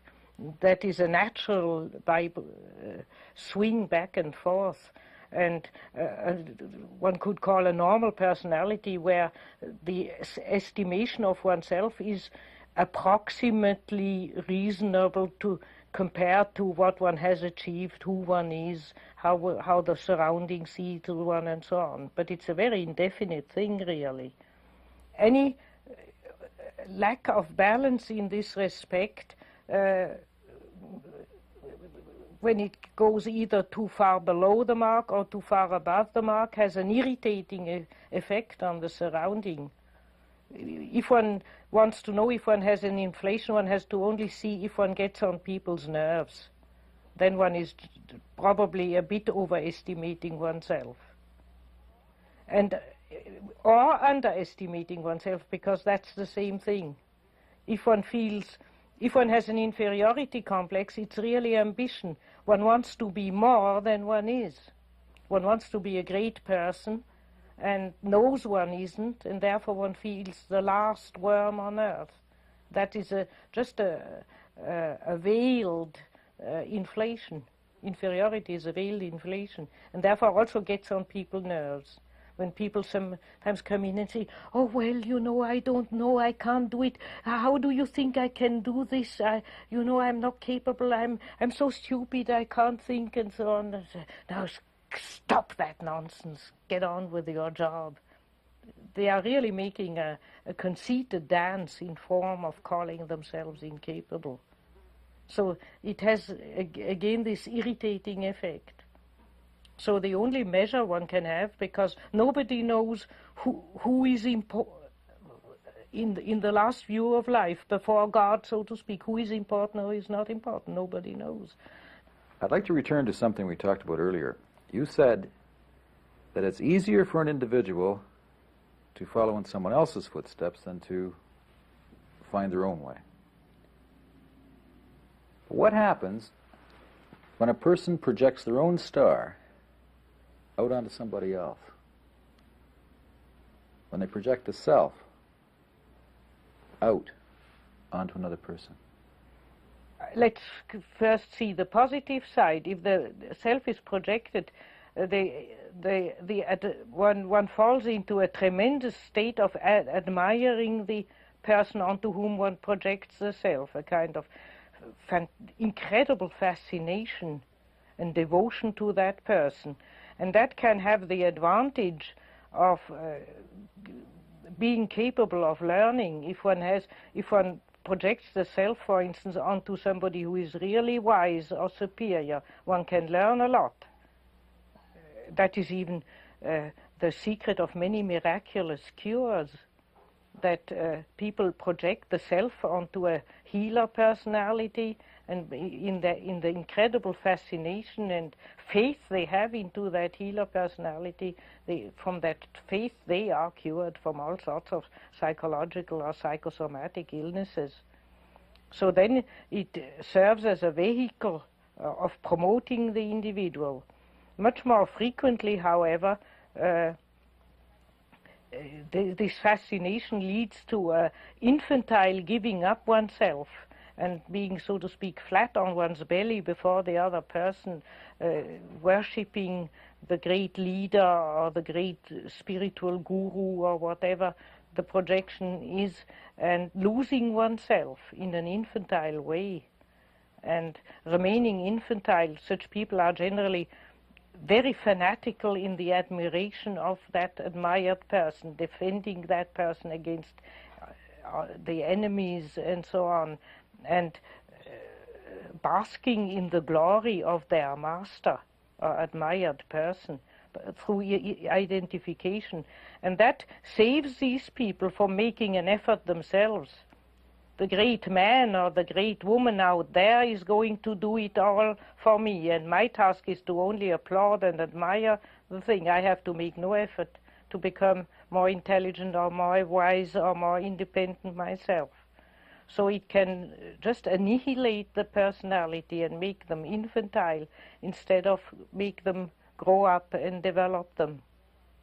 It naturally depends a bit from the person onto whom the projection of the self falls. If that person has an inflation and misuses it to breed admirers and followers, it has disastrous consequences. But I know also that there are in the Far East sometimes masters who know about the dangers of the infantile dependence and send those novices and pupils back to their own inner task and don't take the projection, so to speak. The psychology of one individual can be reflected in an entire society. What happens then to the collective if the self is projected? Well, then you have either monarchies or leader dictatorships. The kings of all countries, down even to the chief of a primitive tribe, are carriers of the symbol of the self. And you have all the advantages and disadvantages of a monarchical system. The advantages are that such a tribe or population has a unifying symbol of the self which holds them together. That is a projected symbol of the self, and because it's such a deeply rooted need in man to have such a symbol, living symbol of the self. Naturally, for Catholics, the Pope very often represents the symbol of the self. as being more of a spiritual leadership than worldly leadership. But that's a split situation in the West. But because there is such a need, you have now, since monarchy has been mostly abolished, we have all the dictators, Napoleon, Hitler. We have always these leader figures which show that people want again or need to project the self onto some leader figure. And that, according to Jung, is an infantile gesture. It's because we want to remain children. We don't want to take the responsibility. Democracy is a very difficult task because it puts the responsibility on everybody. And most people don't want to take political responsibility. They don't want to wreck their brains. But they prefer to think the father state will do it all right. So one likes to project onto a leader. We have a group of leaders, and they are father figures, and they are the self, and they do it all right. Just mental and psychological laziness. Laziness. Laziness is, Jung once said, that's the greatest passion of mankind, even greater than power and sex and anything.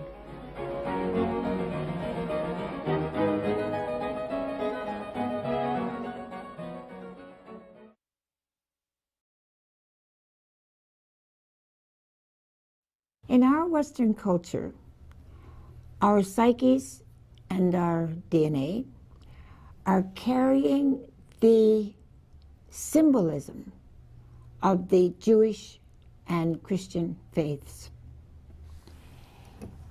In the next two films, we will be looking at the change, the shifting of the symbolism within the culture and in individuals.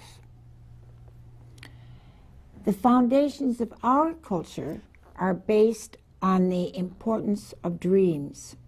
In the Old Testament, for example, the priests and prophets, the leaders believed in their dreams, honored them, and acted on them.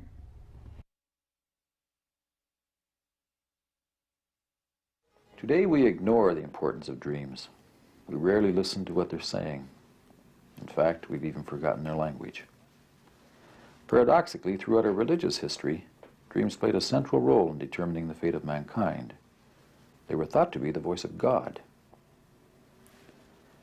Dr. von Franz, let's look first at some biblical dreams.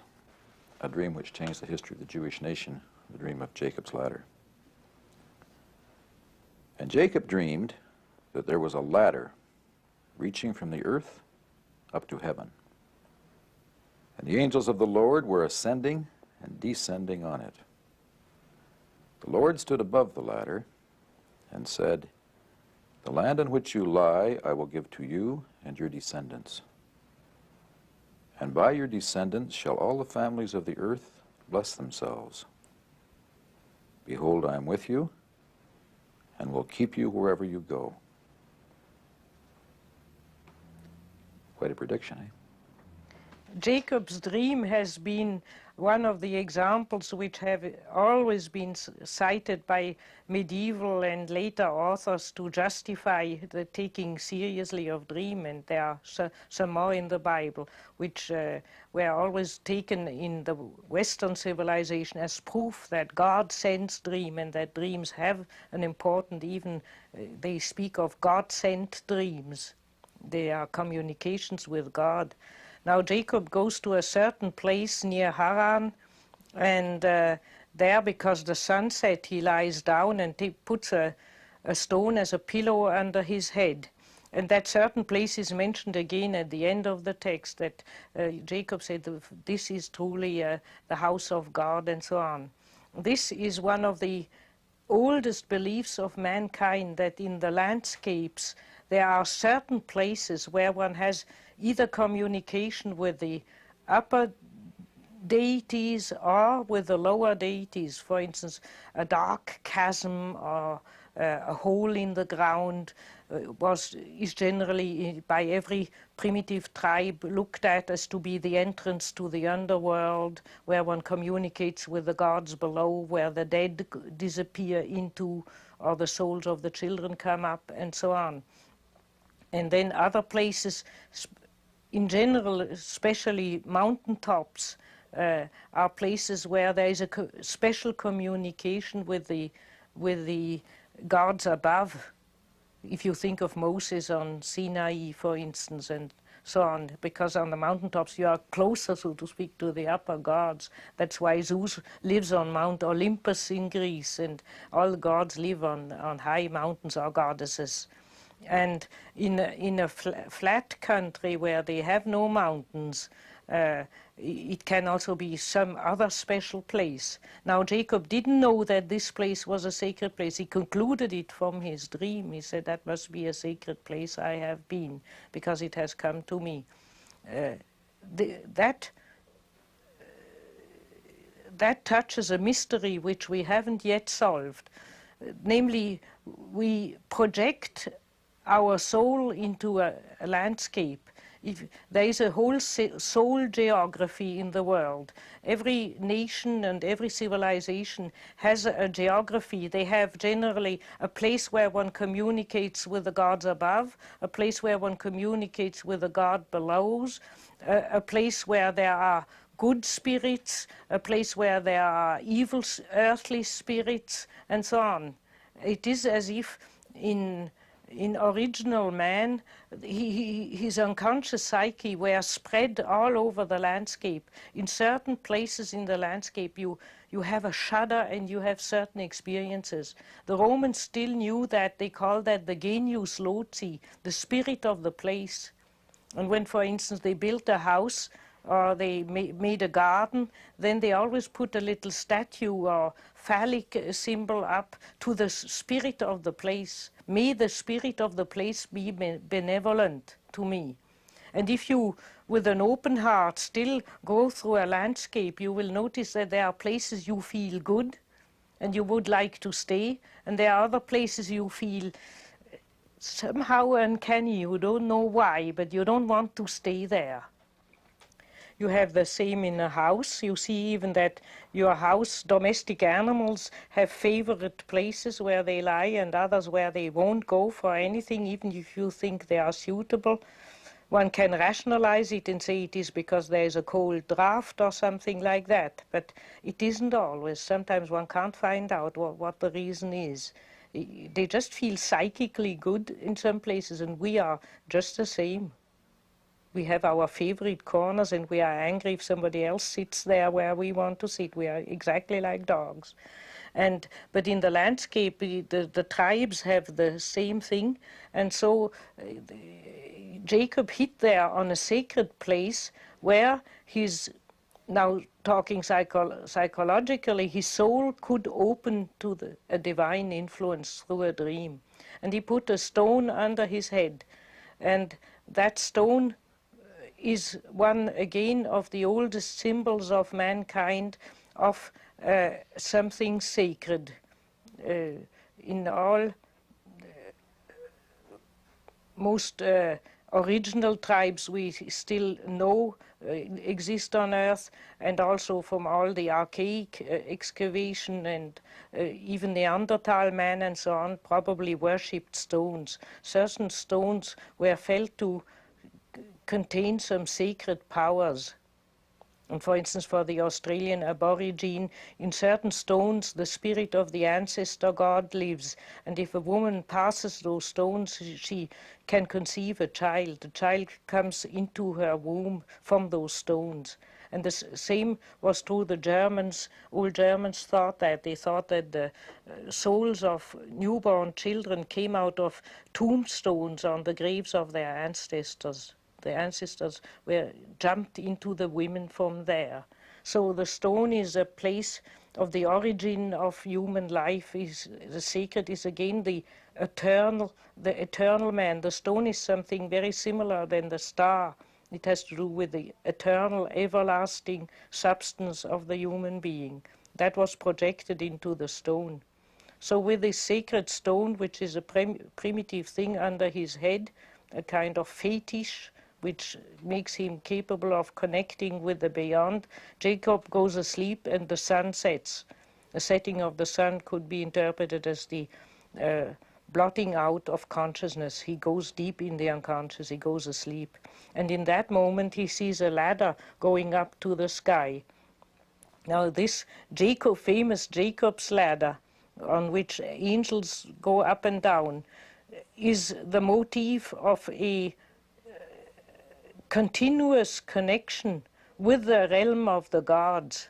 For instance, in the shamans and the medicine men of most countries, in their initiation, they climb a tree, or they climb a ladder, or they climb on a rope up into what they say the sky. It's naturally only a few meters what they do in reality, and with the idea of going up into the ghost world and into the world of the gods and having the connection. And for instance, the medicine men in Tibet and China of old were called the master of the cord, because only they had that connection. They could climb up to the sky.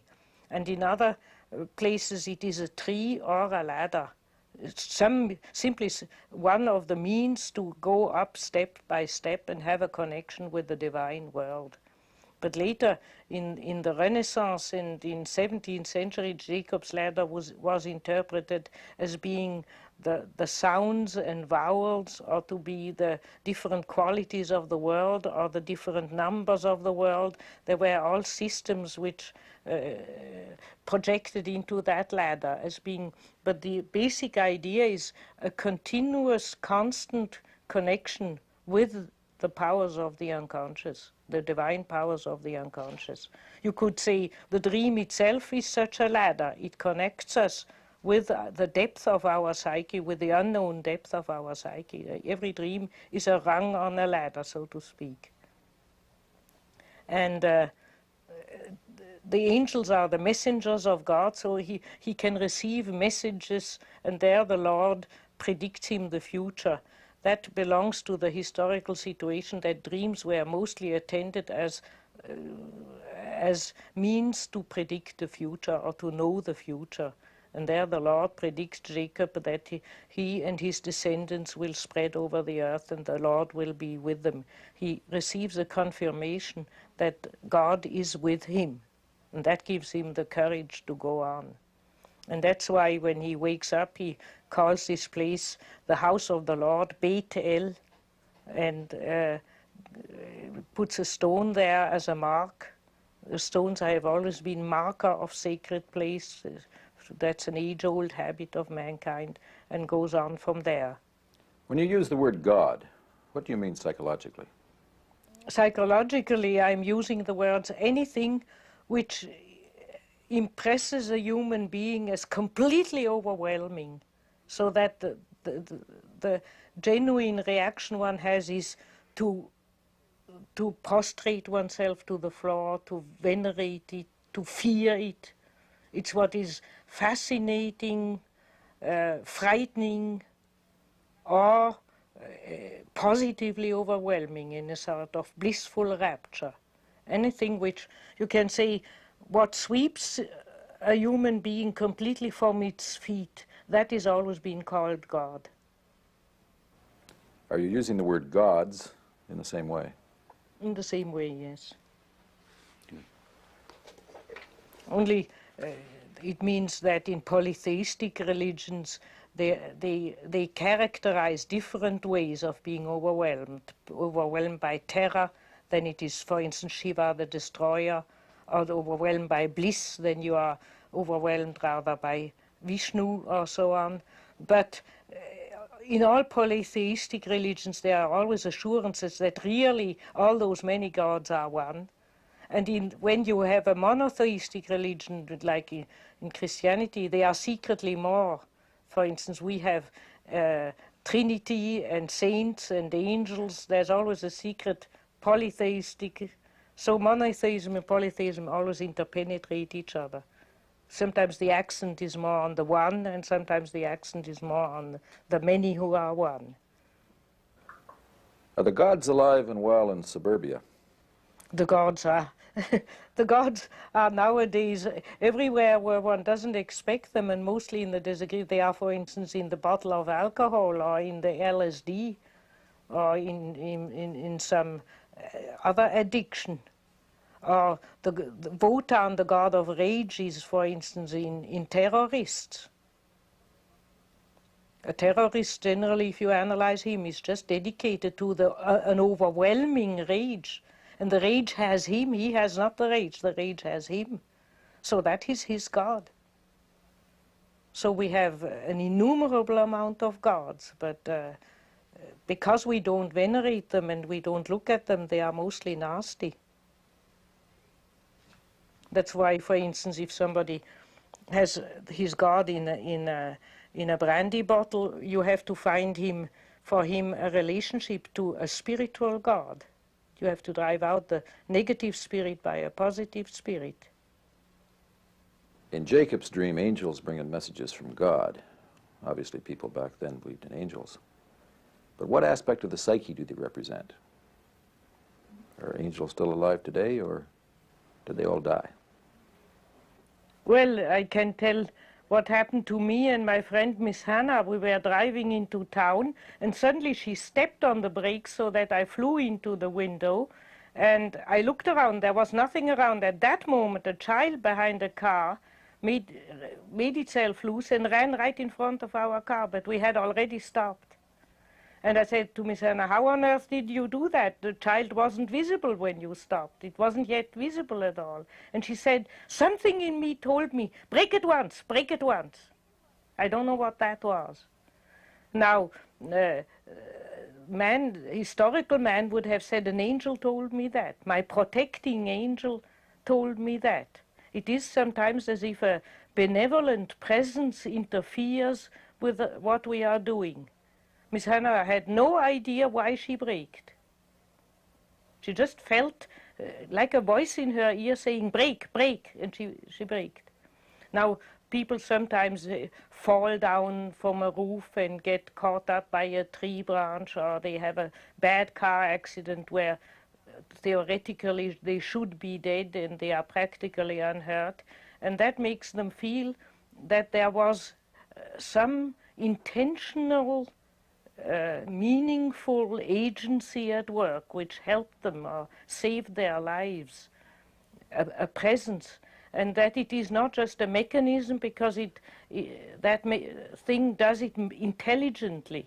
That's why one feels it's like a personality helping one, something personal, something protecting or personal.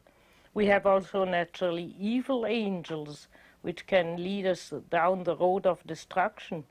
But generally, the idea of angels comes from such experience, miraculous experiences where one feels that some intelligent agency beyond us has helped us.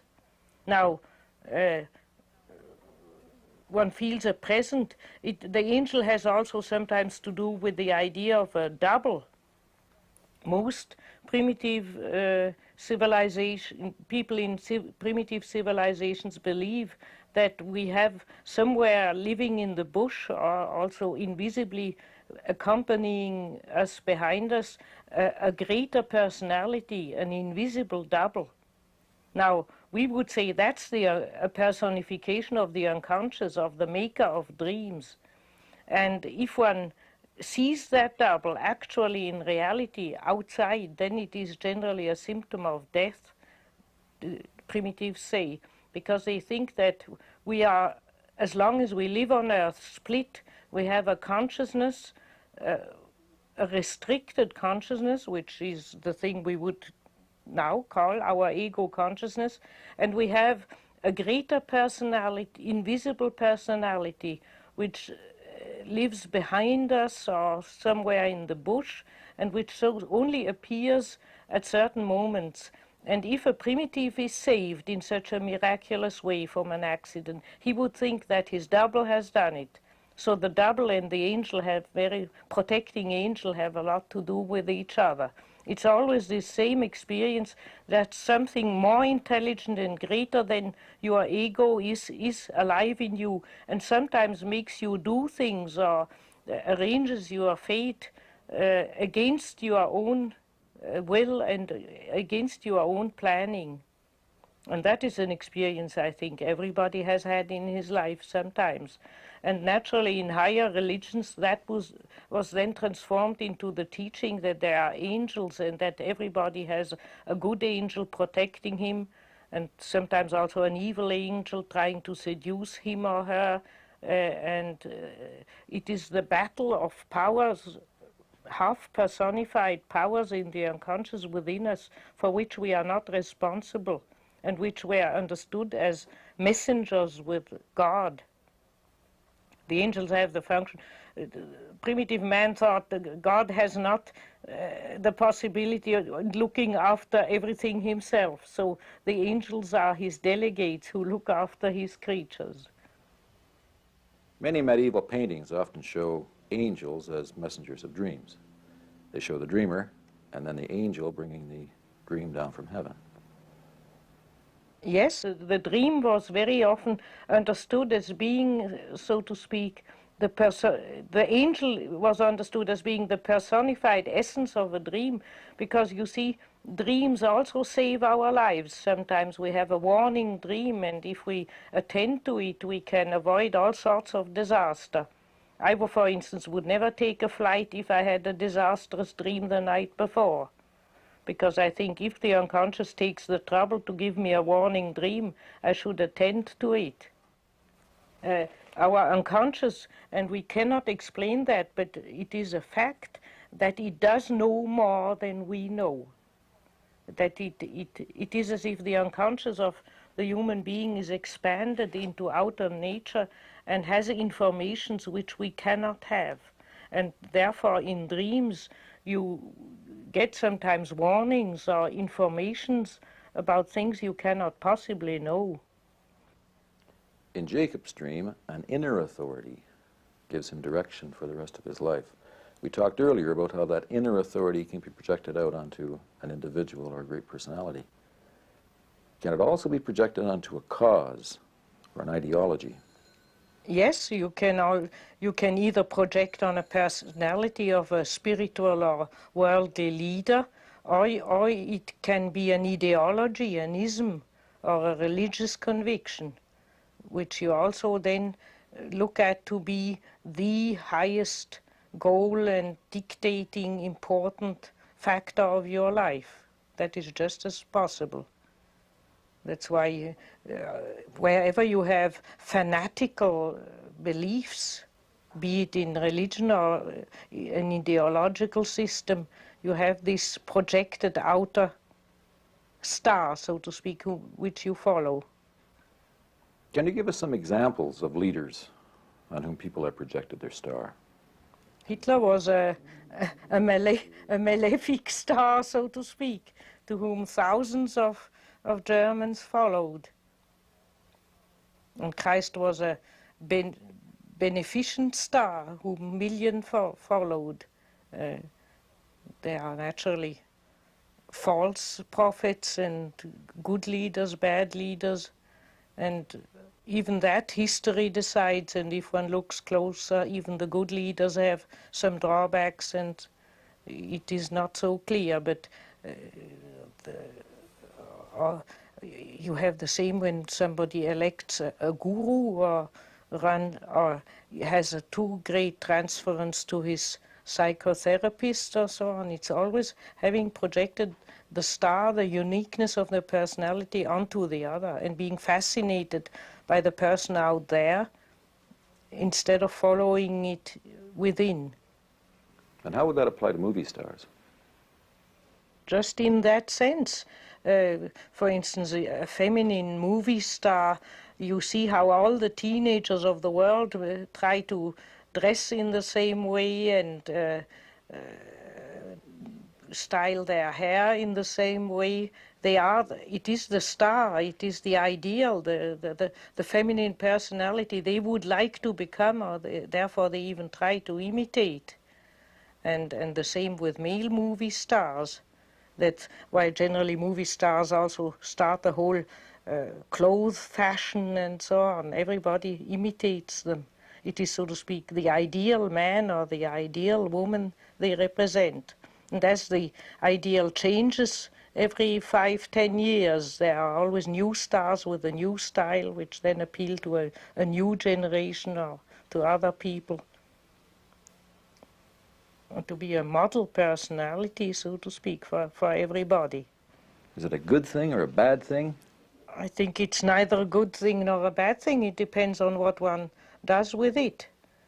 For instance, you can say that if the British hadn't, in those hard times during the last World War, projected their star on Churchill and have had complete belief and courage, which gave them courage, they would have probably not stood through the ordeal. So Churchill, being the star of the British nation in a dark time, saved the British nation. So in that case, it had a beneficent effect.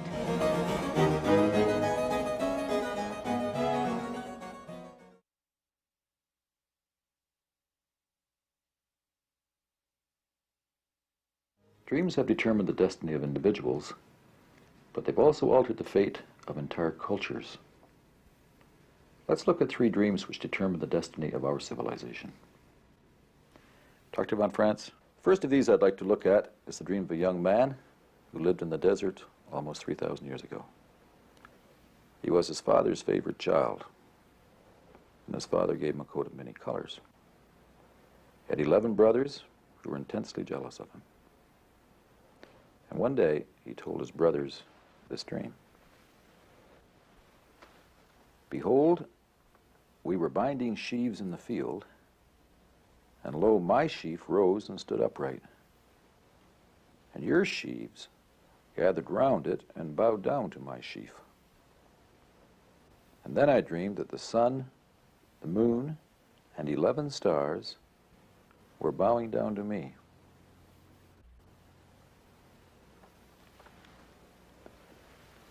Would you show us how this dream reveals Joseph's destiny? Joseph was a bit naive to tell his family his dreams, because though they probably didn't interpret them consciously, they were hit by them and got angry. Namely, the first dream says that the sheaves of wheat bow before him. Now, the sheaves of wheat have been in those times a simile of the generations of human life. There is, for instance, a whole symbolism in Egypt, and you have allusions to it also in the Bible, that man is like wheat. He blossoms, he is cut by death, and from the roots he sprouts again. So the cycle of life and death and eternal, returning to eternal life has been always projected into the wheat. You have that also in the Greek Eleusinian mysteries. You have it in the biblical saying that if the corn doesn't fall onto the earth, it doesn't bear fruit, and so on. So there is the idea. So if he dreams that the sheaves of wheat bow before him, it would mean that the whole earthly life, the vegetation and the earthly life, and with it the human beings, the tribes of human beings, would bow before him. It is a dream which shows his inner election to become a leader, a leading, outstanding personality. And naturally, some people further remote might fall for that and admire him and follow him and imitate him in the sense we mentioned before. But the family generally hates a family member to be a genius or to be outstanding or different. Sometimes you have families who have a genius child and they identify with it and run the show with it and kind of bask in its glory. But more frequently, if we read the histories of gifted people, outstanding people have generally trouble with their family member. Jealousy and wanting to bang them down into shape, and misunderstanding of their outstanding fate. It has also to be said that outstanding personality generally pay in some way for their outstandingness. They have also generally some unpleasant characteristics to compensate their greatness, and therefore they are difficult to swallow for the surrounding. And Joseph naively tells his dream, and the reaction becomes quite clear. And then he has even a worse dream, namely that sun and moon and the stars bow before him as if he were the new sun, the new center of the sky. So this is again a very exaggerate formulation of his outstandingness, of him being the man elected by the Lord. From a modern standpoint, one must conclude that Joseph was not knowing about his importance, that he was rather underestimating himself. If one has such a dream, if he needed such a dream, it shows that he probably thought himself consciously as a very ordinary person. And that's why the dream hammers into him, no, you are something special, you have a special destiny, and the sheaves of wheat and the luminaries in heaven will bow before you. You are the center, you are the important person. On you everything will depend one day. That also prepares him to later take responsibility for his tribe, for the Jewish tribe. Without such dreams, nobody can take the responsibilities of a leader. But with such a dream, one can take the responsibility. One knows one has to stand there and have the courage to take the responsibility. In your practice as an analyst, have you ever seen a dream like Joseph's which revealed a person's destiny? Oh, yes. I had, for instance, in my practice, a painter who painted, he was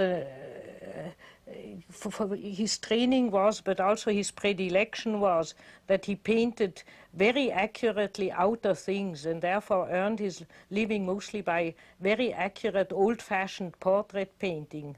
Not modern portraits like Chagall or Klee or so on, but old-fashioned photographic-like paintings. And that was his passion, and he had a violent resistance to what he called modern art and its destructive and impossible ways he despised.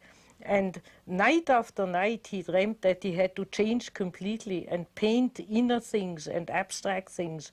And for instance, he used always dark colors. He had clear dreams which said he had to paint in bright colors.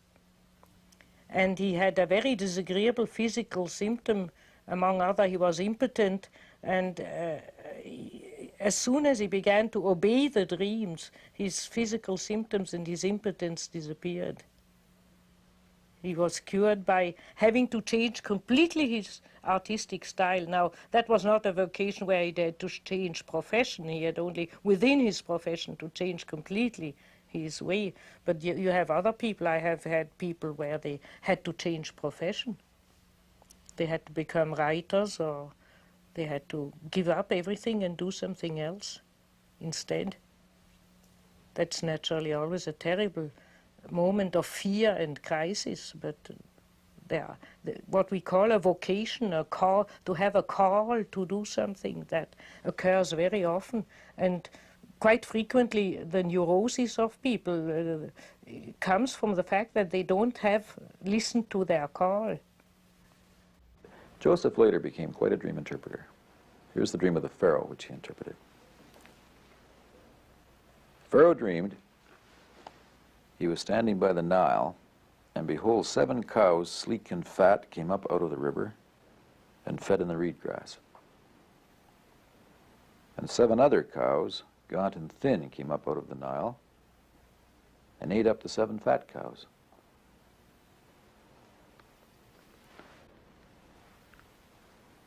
Joseph's interpretation saved Egypt from a fate of starvation. Can you explain how he made that interpretation? If we want to understand Joseph's interpretation, we have to a bit follow up the thoughts of that time.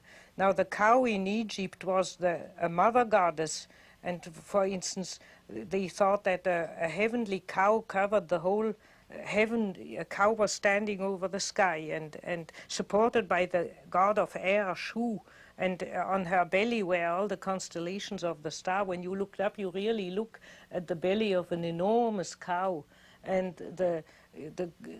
Isis, the great feminine goddess Isis, was also sometimes represented with a cow head, and so was the goddess Hathor. And so the cow had to do with the cosmic maternal principle, with the principle of feminine fertility of the earth and the sky naturally giving the rain in those dry countries.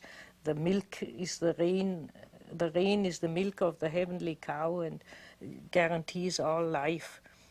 And the number 7, according to the thoughts of those times, was always associated with the 7 planets and with the 7 metals and so on, and meant a complete cycle. After 7, with 8 it re-begins. That has also to do with a week. We have 7 days, and the 8th day is a re-beginning.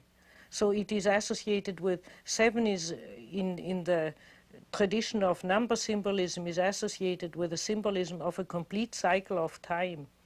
So Joseph thought along those lines and thought there will be a complete cycle of time of fertility where the mother goddesses will give plenty, and then a cycle where there will be poverty, and so he predicted to the Pharaoh that there would be 7 years of plenty and then 7 years of hunger and drought would come, which fulfilled itself completely. That was the way he thought or he interpreted the dream. You know, the amazing thing about that is that the Pharaoh acted on the interpretation. If the President of the United States suddenly said, we're going to build big storage bins and put all the grain of the West into them for the next 7 years, we're going to have a famine. And he said that that's based on a dream I had last night. The whole economy is going to change because of the dream I had last night.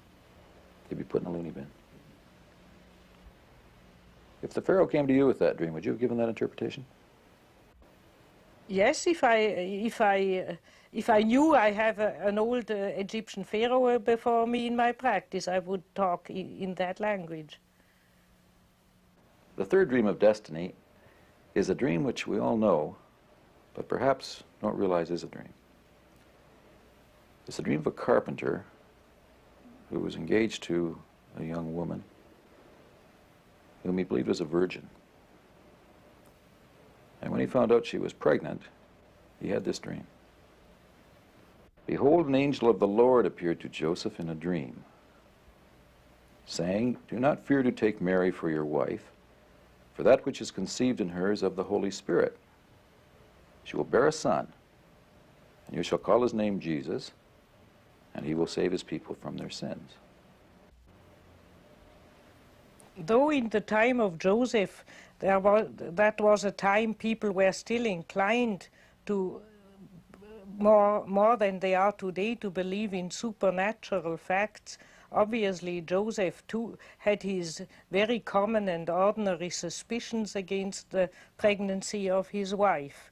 And he needed this dream of God to tell him that the supernatural divine birth of Christ had taken place.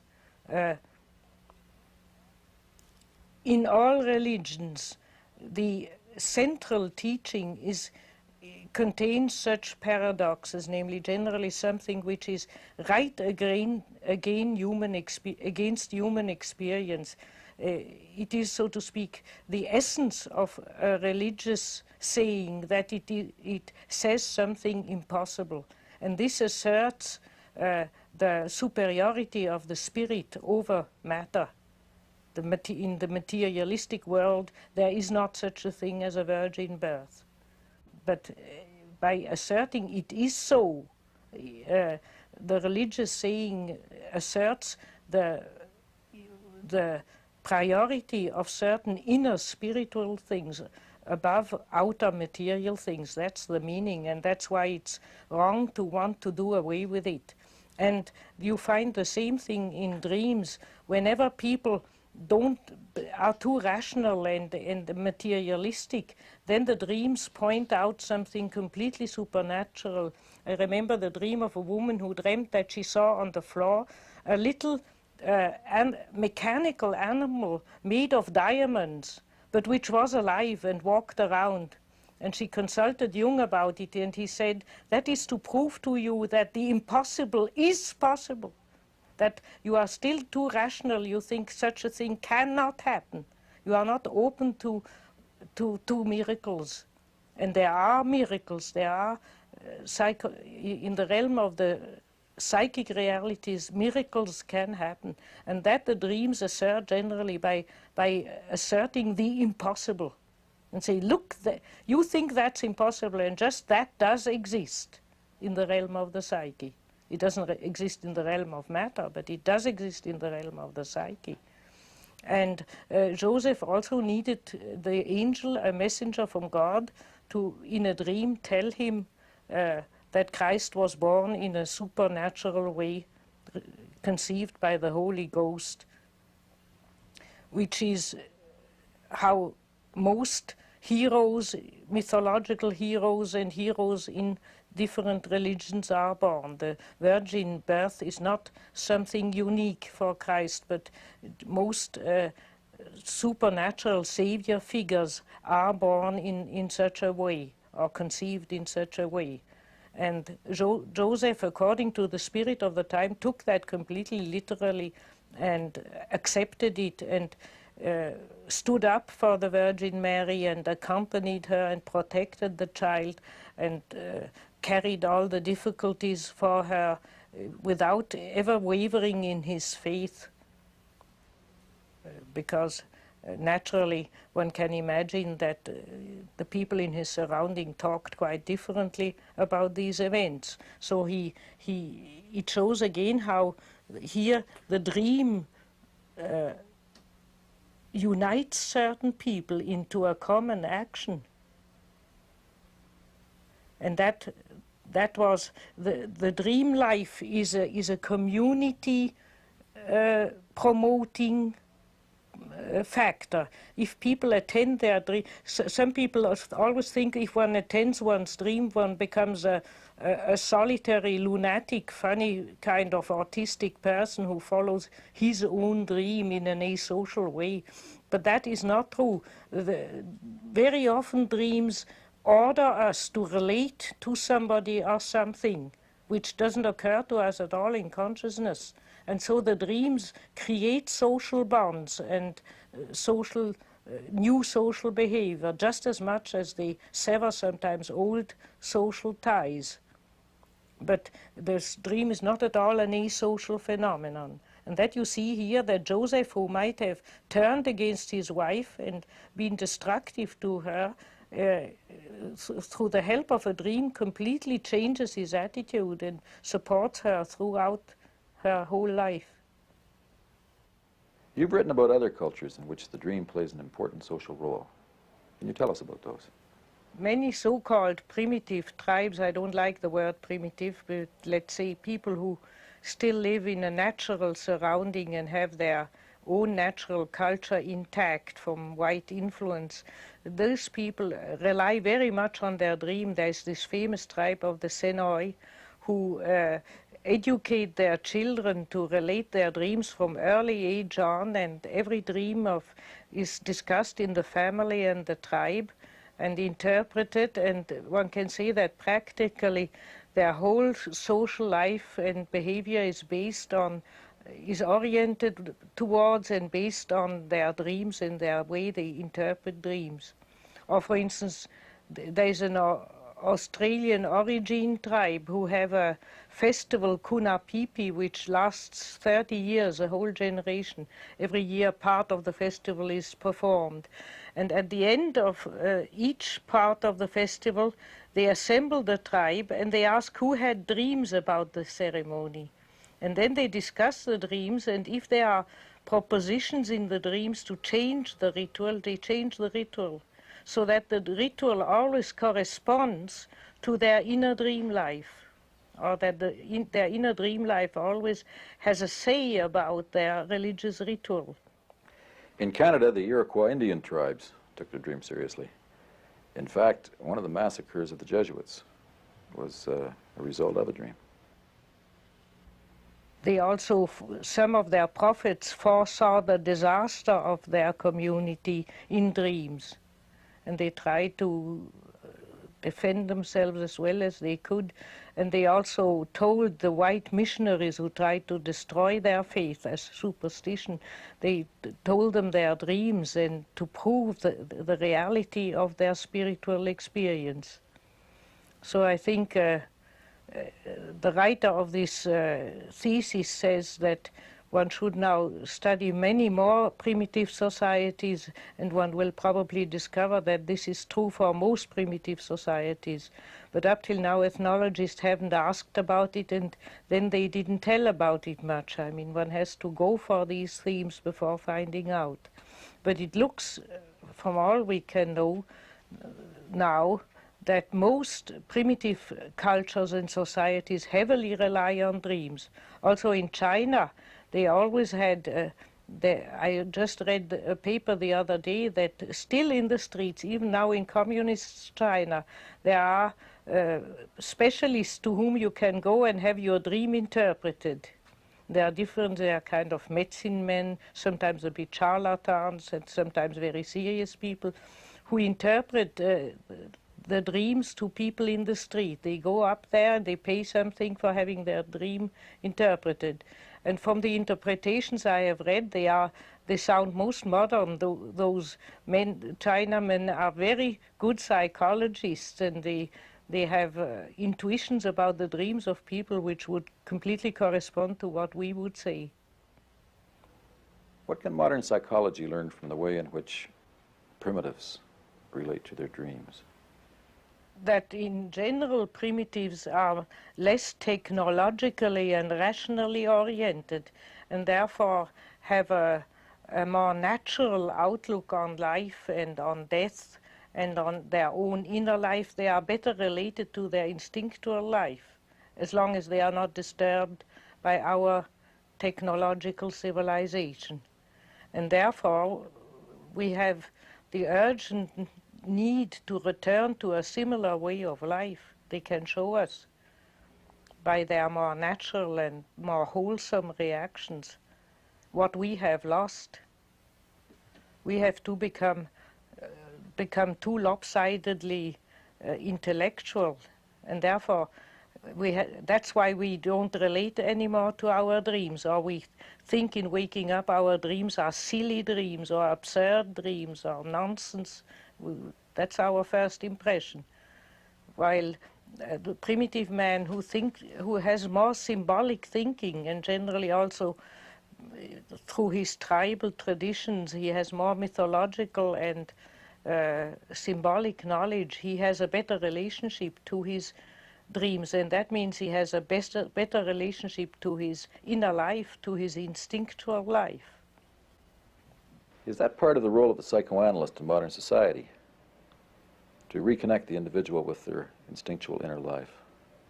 That's why in Jungian therapy, the offer for the patient is that he can establish a unique relationship, and that one offers him a unique relationship, which is not a technique of therapy or a certain way of approaching or looking at the other, but a personal encounter.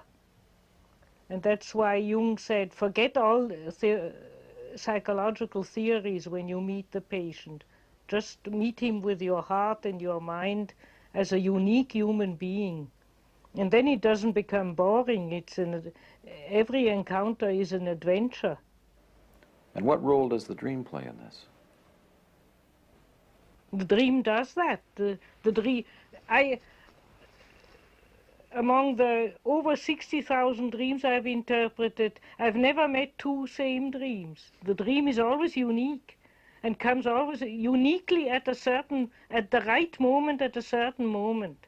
And that's the message of the powers of the instinct, of the powers of the collective unconscious, the message which comes that night through at that moment, and is a message which is meant for you. The dream is a message which is, the alchemists would say, is a message from the unique to the unique. Namely from the divine center of the psyche to the unique individual one is and to the unique situation one is in. And that's why you can never predict dreams. You can never go to bed and say, I'll probably dream about this and that. It never comes off. You will always dream about something completely different. So at the source of the dream there is a creative mystery which we cannot rationally explain. It's the creativity of nature. It's the same creativity which has created the million of species of animals and flowers and plants on the earth, which man could never invent. And the dreams are also like flowers or plants. They are something unique you can only marvel at.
Perhaps it would be helpful at this time to look at a model of Jung's understanding of the psyche.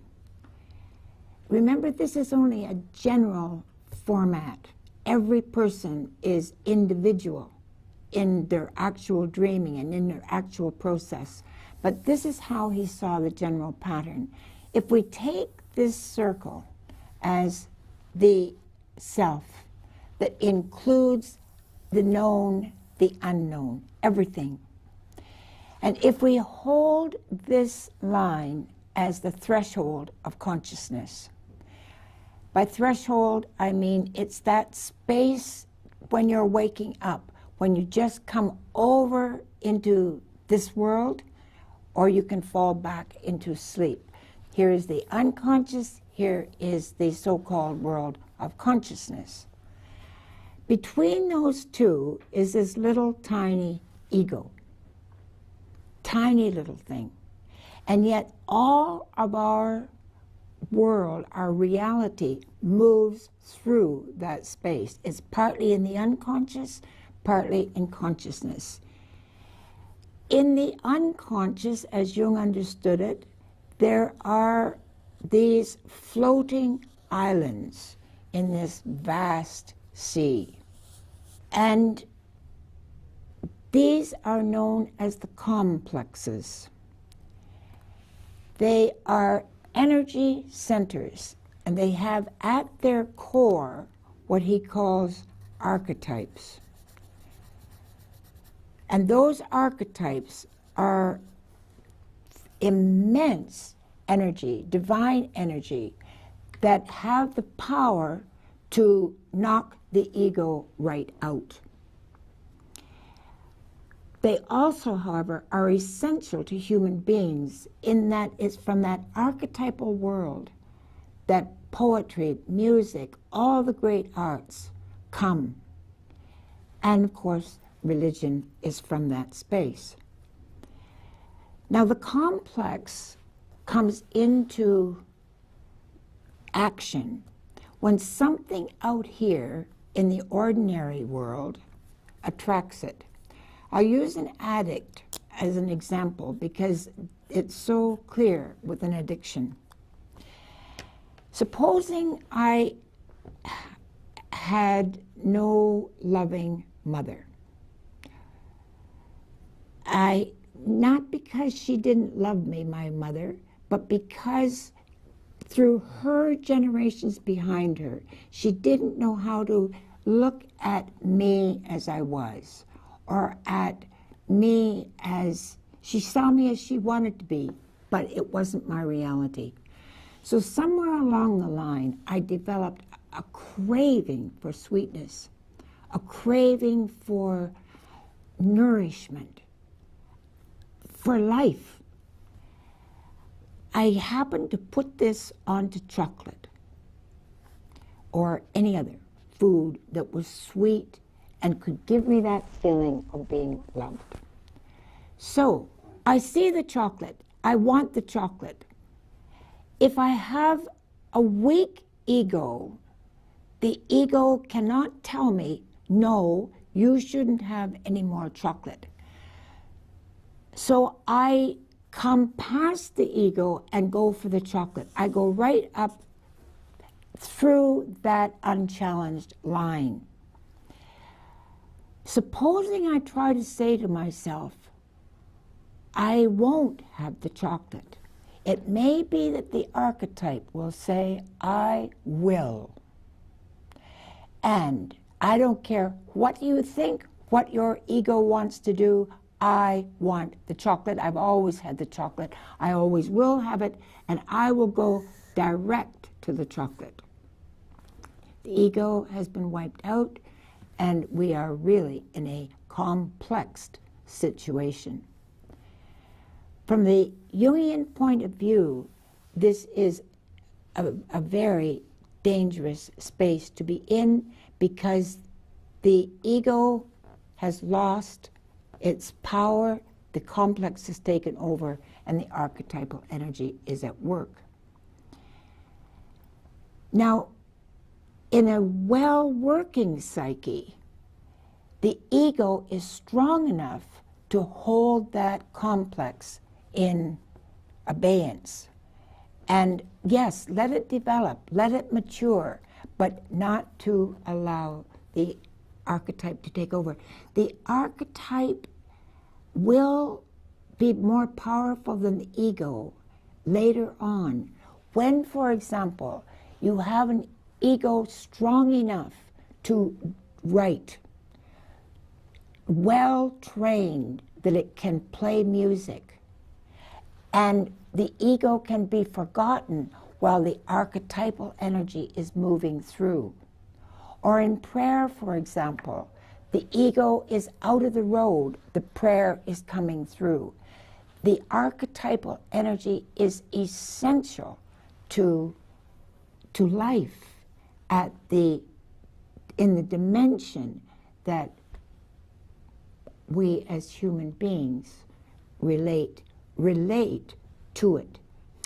The tragedy in our culture is that so many people do not believe in symbolic language.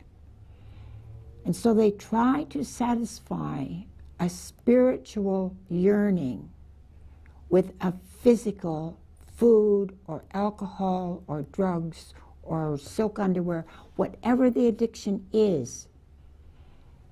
That cannot work.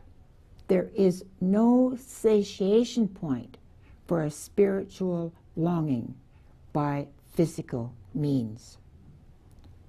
So long as that symbol is not alive as a living symbol, it cannot do its work to bring us into our totality.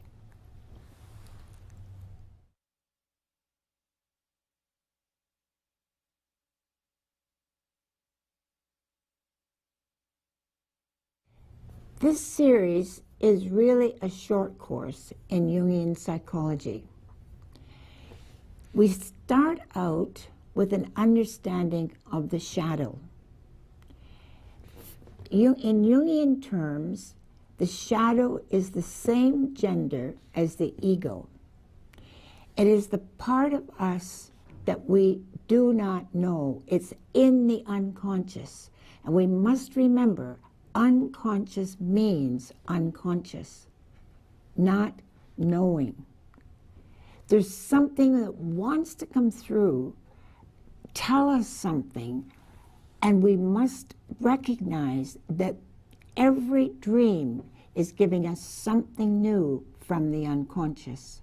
So the shadow is that part of us that we do not know. Or it may be a part of us that was buried when we were very, very young.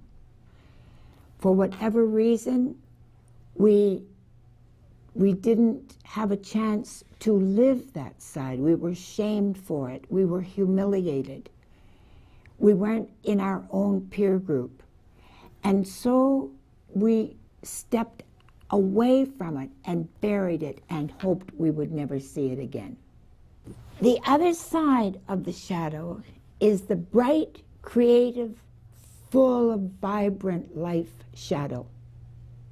The creature that is hidden within us, who has never dared to come out. Or, as a child, when it dared to come out, we were told, we don't do those kind of things here. And we knew that we had done something wrong. But if that shadow does emerge, that creative shadow, everything may become, yes, I said, yes, I will, yes.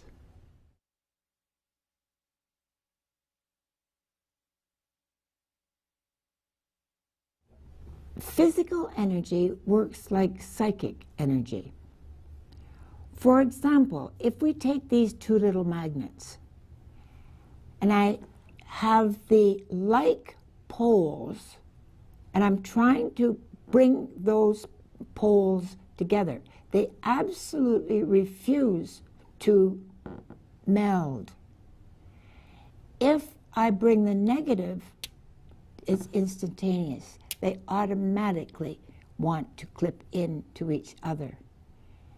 Think of yourself at a party, and you see someone and you say, of all the people at this party, that's the one I don't want to get involved with. But all the time you know where he is in the room, and he knows where you are in the room. And those two energies are coming together. That's how life brings us to our own reality. In Jung's understanding, there is a natural gradient towards wholeness, not towards perfection, but towards knowing all of ourselves, to recognize the darkest corners as well as the light corners, and to recognize, as Blake said, without contraries is no progression. You need that grain of sand there to cause that continual grind. You need that world of contraries to bring out the very best of your strength. And that natural gradient will go through and try to pick that up. That is true both negatively and positively. I like to think of that natural gradient towards wholeness as the two snakes in the yogic world. If you imagine the one is the masculine, the other the feminine, the one begins to move, finds the strength, the other begins to move, and they move to a point of meeting. They kiss, then they have to separate. The one may become stronger, the other is then forced into a place of strength, and they work their way through till they come again to meeting. And again they kiss, recognize each other, and again they must separate. And so they go through that third round, and at the top they meet in the divine embrace. The process is a natural evolution of growing together, separating, opening into a further individuality so that each is allowed to come to their own wholeness within and within the relationship.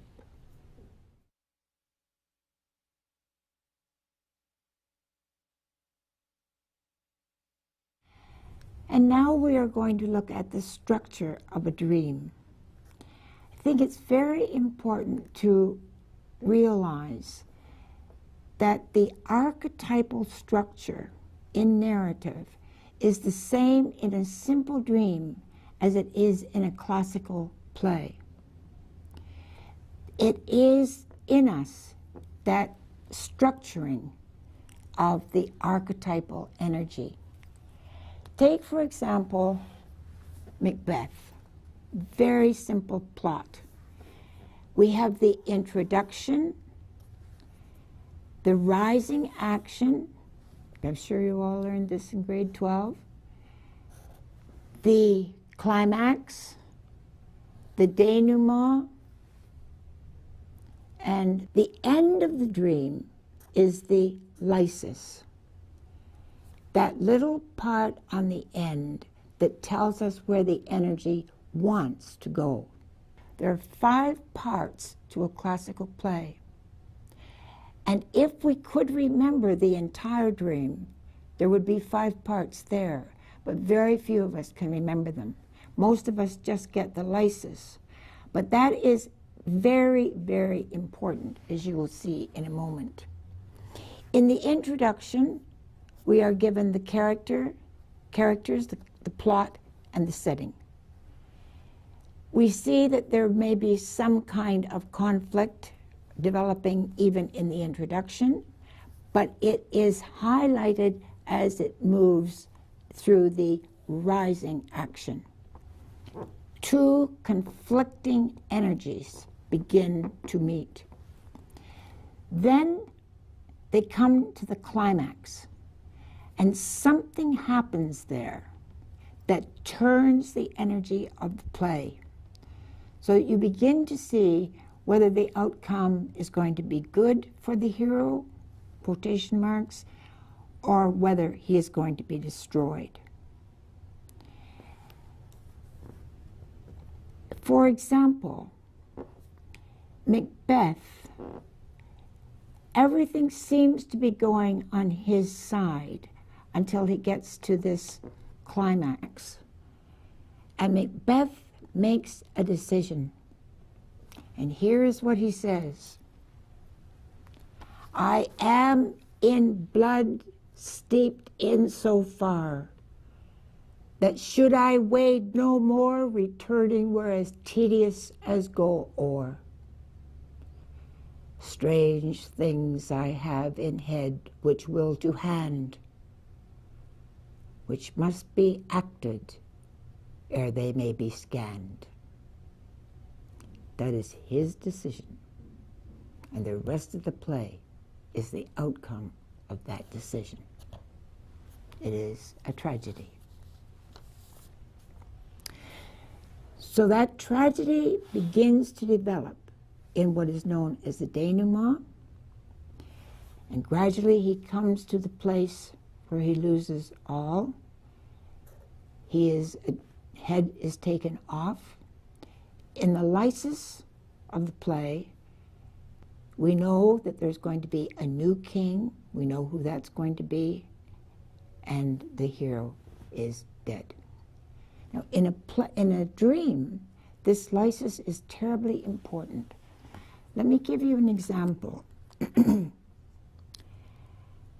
A man dreams that he's been walking through a jungle, and he's been into one ambush after another in that jungle. And he goes through the jungle cutting off one big leaf.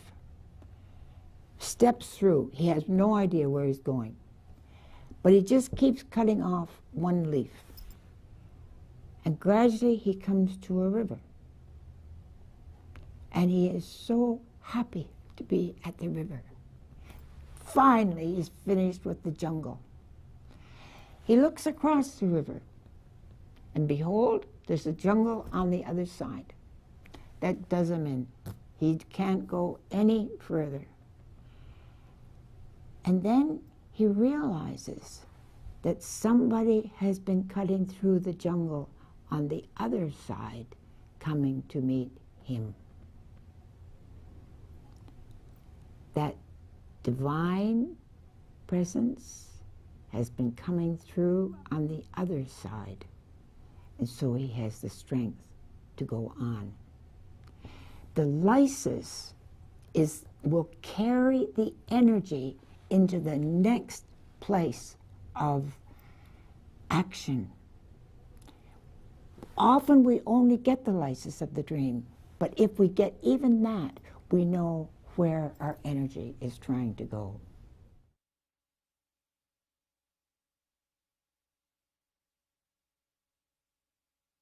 We are left breathless if we follow our dreams and really understand symbol. Let's go to Macbeth again. When Macbeth hears that his wife is dead, he says, she should have died hereafter. He says this about the woman who came to meet him at the very beginning of the play with all her love and passion expressed in one word, my husband. However, after the servant leaves, when he's had the news, he launches into that great soliloquy, tomorrow and tomorrow and tomorrow creeps in its petty pace from day to day to the last syllable of recorded time. Out, out, brief candle. Now, any of you who have watched a loved one die, take their last breath, understand brief candle. The whole body just shrivels into ice. The warmth, the vitality, the light, finished. And you are faced with the enormity of the mystery of death. That tiny little phrase, brief candle, brings together the intellect, the feeling, the imagination, and for one moment you are whole. That Jung says that without the archetypal image, there is no healing, because the harmonic is in the totality of the symbol that can bring you into a wholeness that acts as a tuning fork for where you are going to go next. Our unconscious is often imaged as a vast ocean. Some people go fishing every night. Some catch a minnow, some catch a whale. Some don't go with any fishing gear. They're not interested in fish and not interested in trying to catch one. Other people are very interested in catching a fish. They bring up that unconscious content in order to relate to it, in order to open up their vision into a very new place. The old symbols will not move us into a new vision, a new place in ourselves where we can see life in a new way. And so we live with that symbol that is operating as an energy source in our body. Sometimes we have to remember Keats' phrase, "Heard melodies are sweet, but those unheard are sweeter." It takes courage and faith to try to remember those unheard melodies. I think of a businessman, for example, who is up to his ears in glass and concrete. And one night he has a dream, a compensating dream. This is one of the great things about dreams. They compensate for an over-exaggerated attitude and consciousness. So this businessman has a dream about the pond he used to fish in when he was a boy.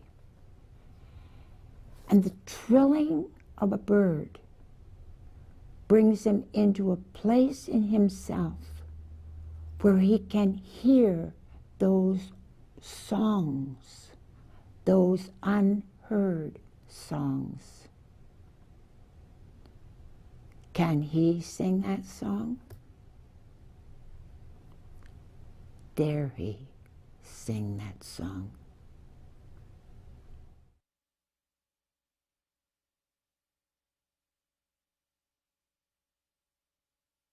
In our Western culture, our psyches and our DNA are filled with Christian and Jewish symbolism. It is really important when you're studying dreams that you recognize your own heritage and honor it, because it will be manifesting in ways that you could never have imagined. It is important when you are looking at a culture and the individuals within that culture that you look into the foundations. For example, in our culture, the foundations have been in dreams. In the Jewish world, in the Old Testament, kings, prophets, leaders listened to their dreams. In the New Testament, Mary listened to the inner voice, bore a divine child, and her husband Joseph was told to take the mother and child to Egypt in a dream. He obeyed and saved their lives. The great biblical figures wrestled with their angels, and they either surrendered or found a new meaning for their lives. It's no small thing to be met by an angel, especially if the angel wants you to do something that the ego does not want to do. Sooner or later, we realize that we are walking down a path. As my dear old Dr. Bennett used to say, well, Mrs. Woodman, you're going to walk that path whether you like it or not. You can either go like a squealing pig being dragged to the slaughter, or you can muster as much dignity and grace as you can.